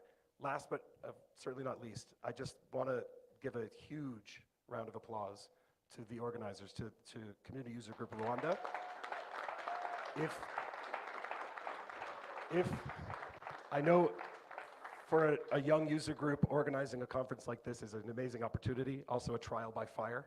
So I just want to honor the roller coaster ride I know you have all been on. So maybe if the organizers could stand up, Derek, Rebecca, Clementine, anyone who else is here would like to stand up. This is a massive, yes.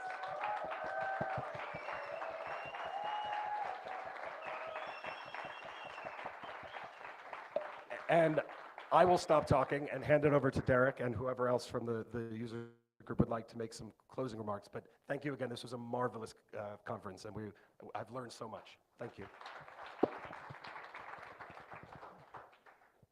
Wow. Good afternoon once again.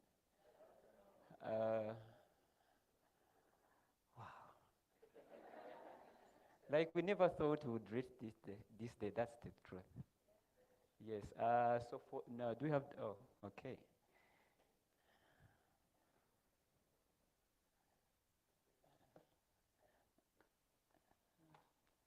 Now the real Delk is here.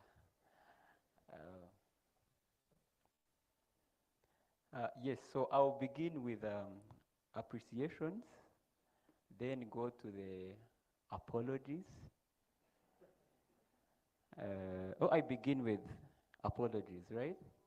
Yes, and then we end with appreciations, so that we can go home in a dancing mode and happy mood, right? Hello? Yes, so usually I'm not good at reading things. I like talking from my head. When I read, it becomes too much. Yes, so I'll begin with apologizing on behalf of all the people who have been in the organizing team. A person may have, one thing I learned from this is that human management, I think, is the hectic form of management. Isn't it the case? Yes, because you may be giving me tea and I'm expecting water. So before you even say anything, I'm off because you're giving me tea and I'm expecting water. So it has not been easy. So we may have, maybe in one way or another, not met your expectations 100%, but we tried our best. Is that true?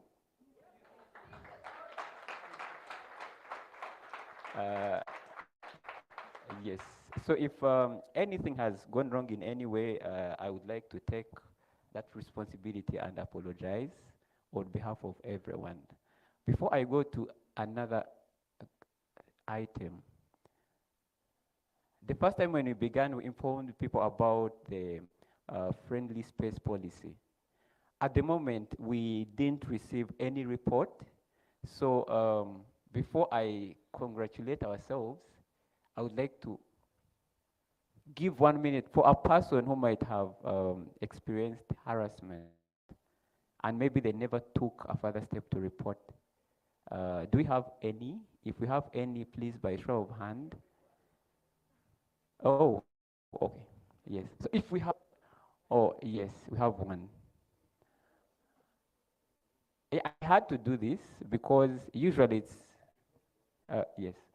So we are going to have, because still, even if we said, please come here and tell us the kind of harassment you faced, then it would be, actually it wouldn't be good.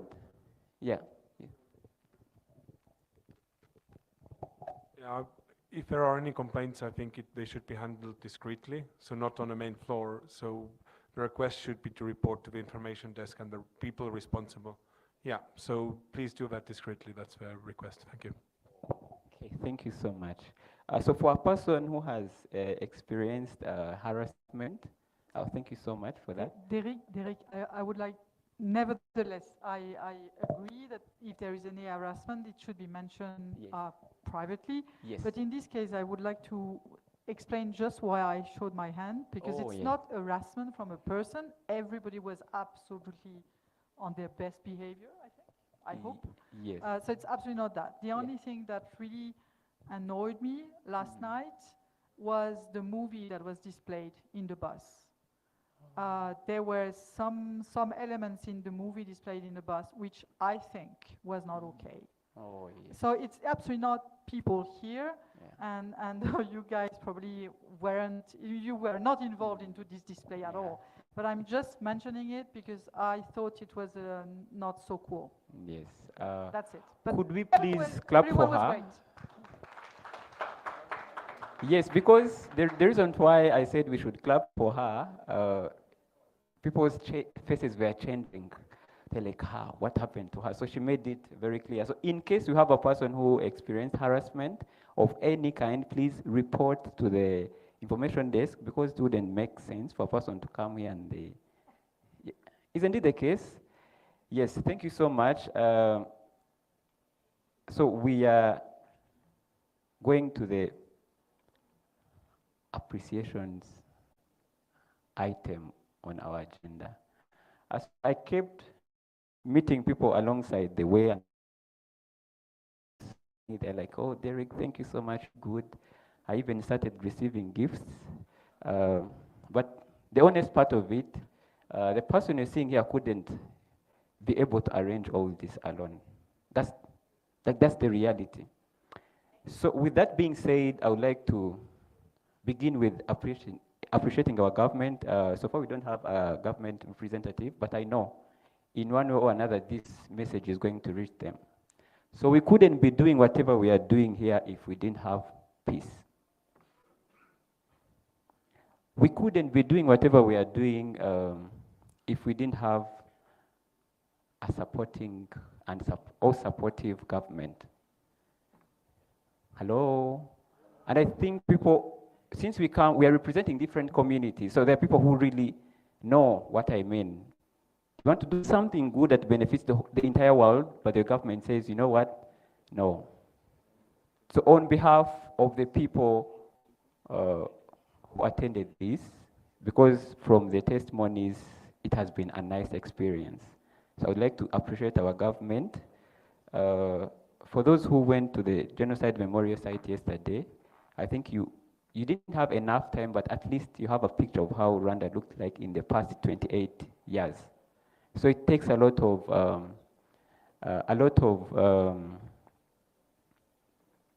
for the lack of a better word, it takes a lot of effort to come from how Rwanda looked like in 28 years up to what we see today.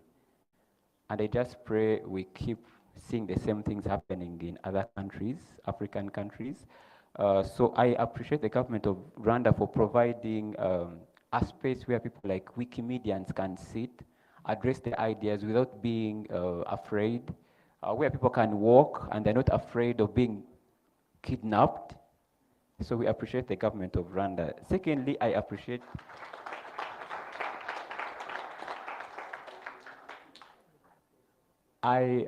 each and everyone who attended this. I know behind your backs, there are so many community members who couldn't come here. But I believe they were well represented. So I thank you so much.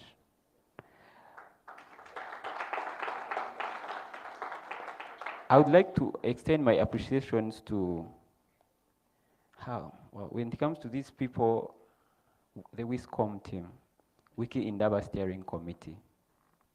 I would like to ask those ones who are around to just stand up for recognition.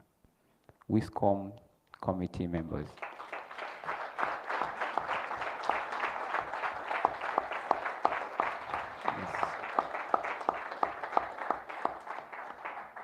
Before they sit,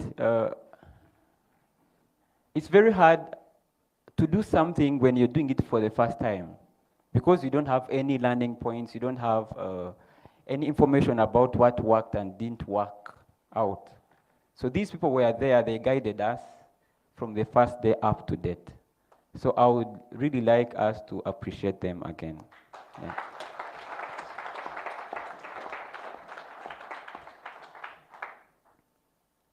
With that being said, when these people come back to your countries, please do not stone them, because I'm told when people come for conferences like this, they want to know the people who are behind everything, the technical part of it.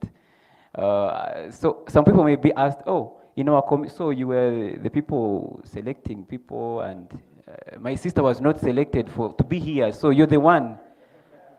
So whatever that was done, it was done for the benefits of our communities. And Bobby talked about it. Imagine having 224 people, of which we're supposed to select 40. It's the hardest thing to do. So I really want to appreciate them. Then I would like to also recognize Bobby. Wow, when I'm thanking people, I get emotional, because it takes me back to the reasons why I'm really appreciating them. So this journey began when we didn't even know how Indaba looks like, because our first WikiIndaba was virtual, like for the community in Rwanda. So we were attending it virtually, the one that took place, that was organized by the Community User Group in Uganda. So we didn't know, like, in reality, how does WikiIndaba look like? So we had meetings with Bobby. Would have meetings at around 2 a.m. Yeah. Yes. Yes, that's the reality. You have a meeting that starts at 6, you're addressing one thing, before you know it, there's another issue, and you're supposed to handle these issues. And it reaches around 2 a.m. You send an email, an urgent email, and you send it at midnight before it clocks 5 p.m. I mean 5 a.m. in the morning. Bobby has already responded. So I would really like us to stand up. I know I'm asking for too much, but we are not taking from our pockets. So we stand up and thank him in a special way.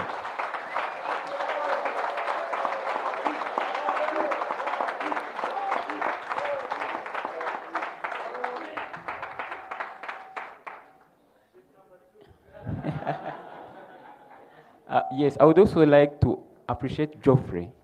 The people who are even seeing it, which camera is recording this? Which one? I think the media people could notify me. Yeah? Okay, the media people, like which camera? Am I? This one? No, I want to know the camera, because this message goes to the people who are online. That's why. Okay, so let me assume it's this one. So for the people who are online, you couldn't be following all this if it was not because of Bobby and the Wiki in Africa team and BTN.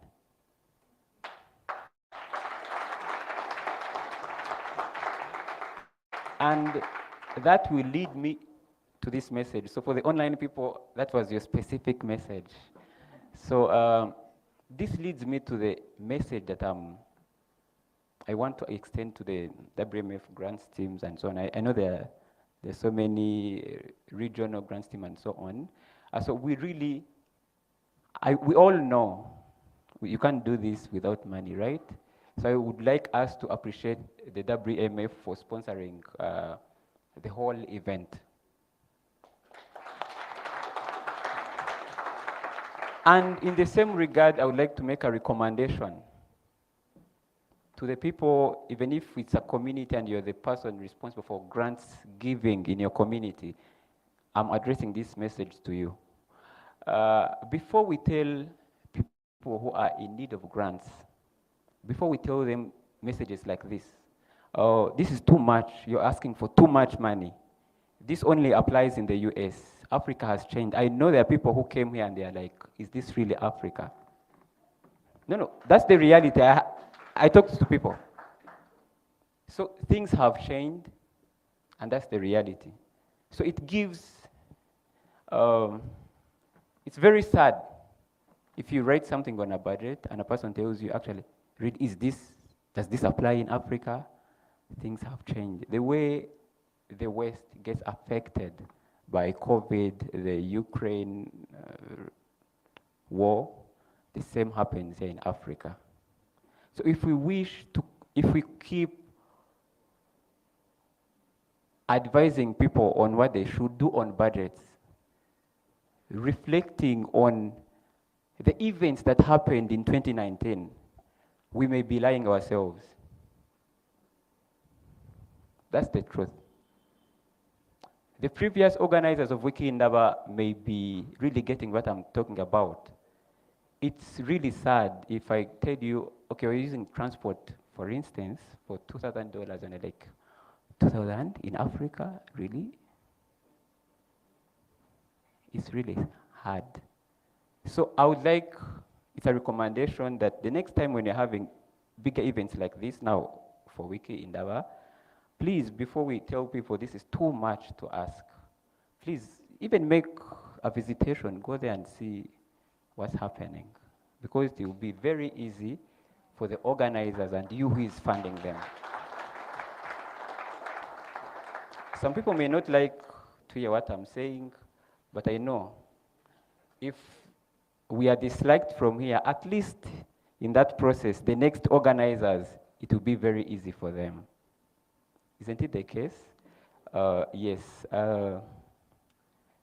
We wouldn't be doing whatever we did without the team of amazing people. Marketing, touch, event management. Okay, the NUMAs. Now, so many people know NUMA. So I would like to ask people from marketing touch to stand up and we recognize them.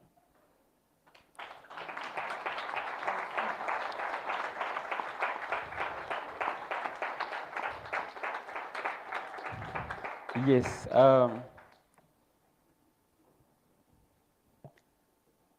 Now, for all the people who are here, there is a gift for you all.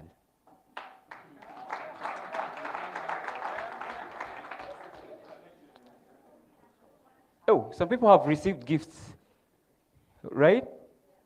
Because you're not excited about the gifts.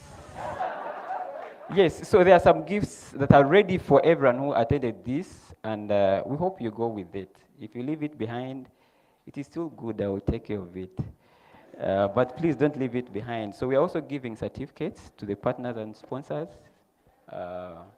We want, even if it's 10 years, for them to look back and say, oh, so these people appreciated that we sponsored them or partnered with them. So it's in the same regards that I would like to. But before I do that, I would like to call these three people here. Boris, Clementine, actually the local organizing committee. If they come here, I think it may take so long, right? Yeah, so let them stand. Because when we talk about the community in Rwanda, people hear of Derek, but I want this to end today. Derek doesn't operate alone. If I was to operate alone, you would be here and the only person in Rwanda, it would be me. So I don't operate alone. So all the local organizing committee, please stand up if you can, please come here. And let's do it very fast. I'm not seeing the other people. Prote, Rosine, Germain, Vava, I'm not seeing you people. What's happening? No, not yet.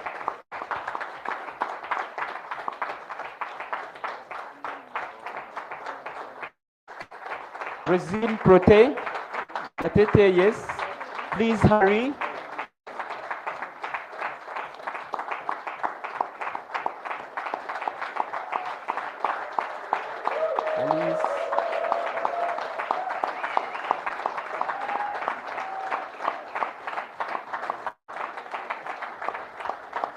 Yes, within the interest of time, I would like to tell these people, I think I'll be giving them a mic and they just say their name. So if they reach out, just know the person, who they are. And from now on, I believe we won't have any issues with contacting any person from Rwanda, because you may send an email and I respond after 5 days. So if you have a contact of any of these, you're safe. So these people helped us also from day one. They're part of our community, but they were part of the local organizing committee. So all the sleepless nights we are talking about, this would be part of it. So they will just say their names, and I think we just, so that we can end this in a few seconds. Oh, okay, and the department we are in. Okay. Where is Prote from logistics? Gatete Pacific Communication. Alice Mcheshimana, Partnership and Sponsorship Team. Rosine Igirimuhe, Logistic. Valentine, Communication. Germain, Logistics. Thank you so much, Derek. Okay, Rebecca, Jeanette, in charge of community engagement and partnerships. But let me take 1 minute to appreciate our partners who came on board and really supported us. First, the first person I would love to appreciate, Rwanda Mountain Tea.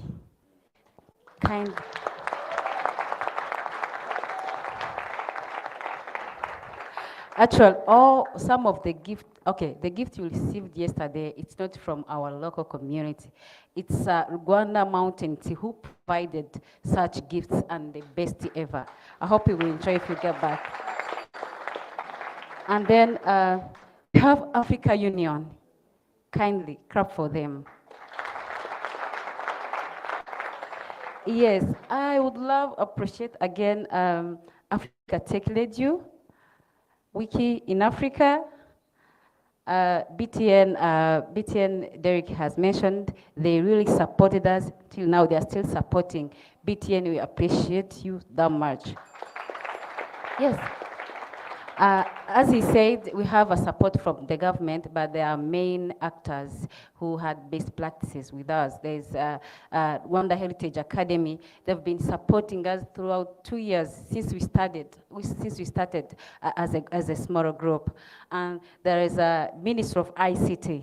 You know, some people, they know we have a project to work with them in the next year. Also, we have, Mini Youth as well. They supported us and they are ready to support us. I hope I didn't forget anyone, but mostly I would like to appreciate Wikimedia Foundation and Movement Strategy Team. Thank you so much. Boris?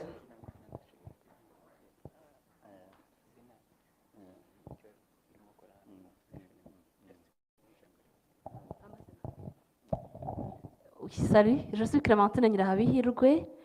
Je faisais partie de Logistic Team. Merci. Thank you. I'm Boris from the programs team, and I would really like to thank this amazing team and the whole international team that was behind us. And it's a really huge honor to have you all, and I hope you enjoyed your stay. And I would like to thank you all for the patience. It's been intense, a lot of sessions, back and forth, but we are very thankful that you hold until the end of this day. Thank you. Yes, so we could clap for them as they just go to sit. So we are giving, I think the ushers could start distributing the gifts, right? So that we don't have time for gifts and then we have time for these other things. Yes, so as they give the gifts, we're going to be giving certificates to the partners, right? So for the future hosts of WikiIndaba, please, if you need advices, I think now we have lots of them. So the people are asking who is next. Bobby, would you wish to say something? Okay. Maybe I'll allow you to finish and then I can talk about the process of what is happening with who is next. Yes. Yeah. Okay, so we are going to be giving these certificates, and as I said, Derek has been talked about so many times. He has appeared in so many pictures, but he's not the only person in Rwanda. So I would like to take this, this opportunity to call one person from our members who has not appeared here to come. So as we are giving certificates, it will be one person from, it will be Bobby from Wiscom, one person from the community in Rwanda, and Ben on the side of Wikimedia Foundation, right? Hello? Yes. So I will make sure I will not appear in any of those pictures, but I will have a representative, a community member. Okay, yes, she has, yes, so, okay. So, let's do that. So we're having Ben coming here, Bobby coming here. So Numa will be helping us in reading the name, and then the person, yes. Oh, Ben, you're coming, yeah. So you're helping in handing over the certificates. Yeah, yeah. Oh, Ben. Yes, so for all pictures that will appear with Benin, she represents the whole community in Rwanda. Hello?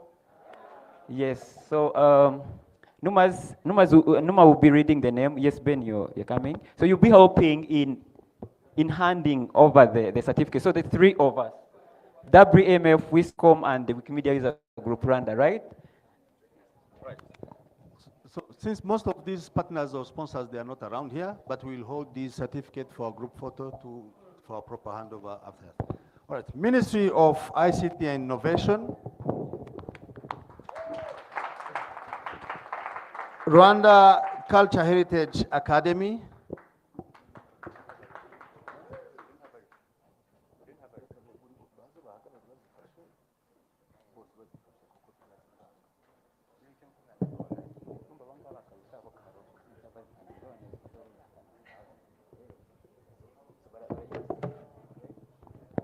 African Union, Africa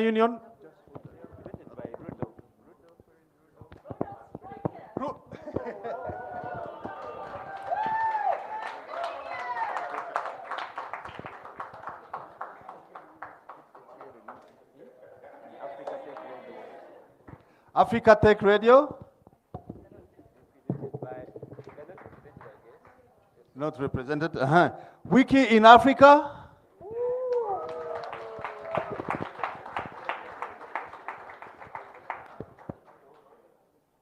Rwanda Mountain Tea.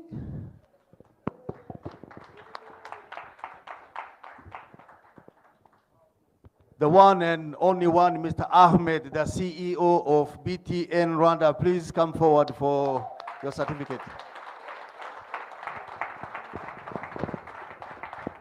Here is the message on the certificate. The logo up there is WikiIndaba 2022 Partnership Appreciation Certificate.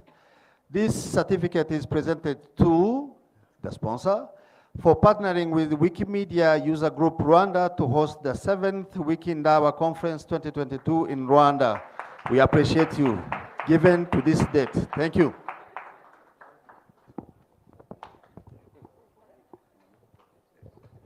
Oh, thank you so much. I hope as they distribute the gifts, yes, you know. So I think I won't appear here again, talking about so many things. On behalf of the entire community, we really thank you so much. We thank you for trusting us. May the good Lord bless you so much. For those taking off today, for those who are going back to their countries today, we wish you a safe journey, and for those who are traveling tomorrow, we wish you the same. So after Bobby, I think we are going, the group photo, so we are having it from here.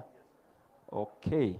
So as Bobby is going to talk about the next WikiIndaba, and then after that we have a group photo, and then we head out for lunch as the other people register, and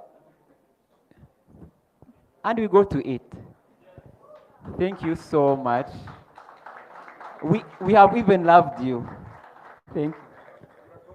Thank you so much, Derek.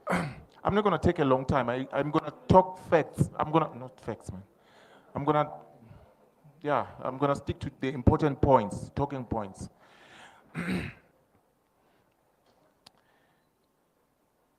Okay, I explained about the role and responsibility of WikiIndaba Steering Committee, WISCOM. I want to explain about the process to the next WikiIndaba Conference. That's what I want to focus on. Now, earlier on, I explained why do we have a WISCOM, and it was to relieve the previous organizers of the conference. That is one reason. The other reason that I did not talk about was how do we get to choose the next country? Because there was no real process to say who hosts, the next country. And then WISCOM serves as that mechanism to ensure that there is a fair process and that there's a clear process as well to choose the next host country. WikiIndaba is not a South African conference or a West African conference or a North African. It's an African conference. That's why we don't care about, don't care, but that's why we don't, I don't know what words to use, but I don't want to use care. That's why we don't have any problem with, WikiFranca. There was one in Dubai now. Those are conferences. We support them actually, But WikiIndaba Conference is for Africa. Whether the colleagues from the north, they went to Dubai, still we support them. But if they win the bid to host WikiIndaba, we go there, in Egypt or whatever it is, Maghreb area. If it's WikiFranca, the conference goes there, So the conference, okay, so it works like this. So number one, you need to be affiliated. That's very important. You need to, in your country, as we are sitting here, if you have sponsored yourself to come to the conference and you have the desire to host WikiIndaba, for the conference to come to your country, the first thing that you need to do is to be affiliated to the Wikimedia Foundation, to be an affiliate, whether you use a group or a chapter. That's number one. And then the second step that you need to do, you need to look out for our call for applications to host the conference. So what happens is that we have a call, every year for all countries, for all affiliates, let me not call them countries, for all affiliates in the African continents to say, hey, we want to host the conference for, next year. Bring your applications, and then people, submit their applications. And then we look at when was the last conference held the last time? Do you have capacity? Are you in good standing, as a chapter, or as a user group with the Wikimedia Foundation and with the community at large, And we look at those kinds of things. And then we do our selection to ensure that the conference actually it's circulated around the African continent. It does not stay in a single place. So this vote happens, or scoring happens between us as WISCOM members, the people who have hosted the conference before, plus the volunteers who are part of the community. They may not, the volunteers, by the way, they may not necessarily be part of an affiliate, but they can be, community members, African community members like you and I. So after we complete that voting and scoring process, we then announce which is the next country. So we've learned some couple of things, in that process as well, because we are learning as we are going, We've learned some couple of things. What we did the previous time was to announce where the conference is going in the next year. But we've learned that we should not do it like that. We should actually announce 2 years. That, okay, next year is 2023, right? It's going to, and then in 2024, it's also going to. Like how they announced the World Cup, we know which country it's going to go to. So yeah, we have decided going forward that we are going to do that. Rather than announce one country, we're going to announce 2 countries where it's going, where the conference will be going. And the reason we have come to that conclusion was because what I'm going to tell you right now. We have called previously the countries that we're going to be hosting the conference. And we did our selection, and then we find out, okay, this is the country. It's Rwanda. And we assisted Rwanda in hosting the conference. But we realized that if we actually selected 2 countries, you know, Rwanda this year and next year, the country that was going to be hosting next year was going to actually work with Rwanda so that they also learn, so that they are prepared, you know? Yeah. So in that regard, we did not select any country for this year. So what's going to be happening going forward is that in the early, or in the second week, because in the first week we are still coming from holiday. Yeah, in the second week of January, we're going to send out a call for applications to affiliates.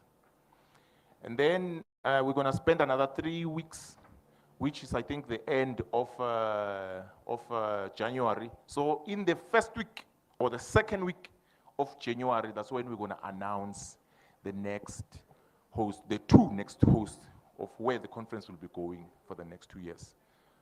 So yeah, that's what's going to be happening going forward. Are there any questions in the room? Or I did not prepare you to think about questions. I can see you're tired. Yeah, but going forward, that's how the WISCOM selection is going to be going. And we are hoping that, we received very good applications, by the way, last time. It's just that there were technical issues. Very, very important, colleagues. If you're doing your projects, that's the other thing that I forgot to mention. If you're doing your projects, or you were doing a project, and you did not submit your report, because before we announce to the community, I mean, before we announce who's going to be hosting for the community, we also need to check with the Wikimedia Foundation whether you are in good standing in terms of your report, your finances, and stuff like that. If we find out that there's a report that was, you know, not submitted, we cannot grant you, you know. So, yeah, all of those are some of the issues that we are looking at. So, yeah, we'll explain the whole process. You know, the whole prerequisite in the call to apply. So yeah, we are hoping to see more applications this next call, so that we can, you know, apply, so that we can announce, and then yeah, looking forward to bring it to a different country, and looking forward to have even a more inclusive WikiIndaba with double the number that we have here. So thank you so much. Yeah, let me look at the time. I've got 5 minutes to answer you. Take this question and then that question.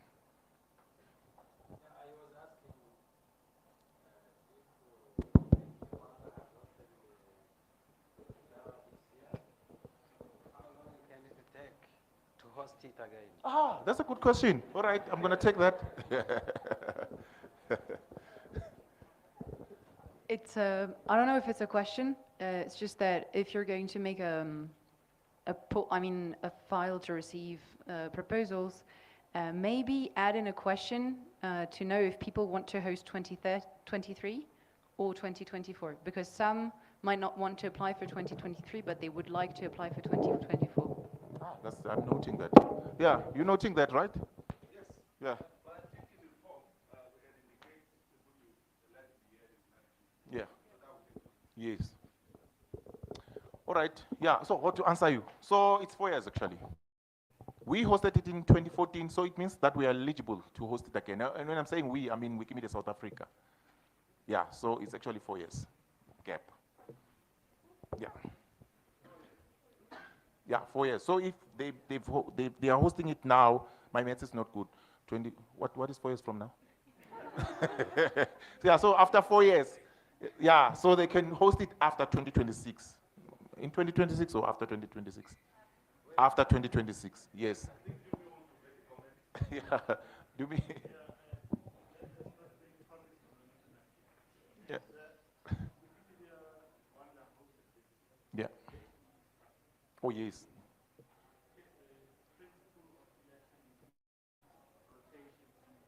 Yes.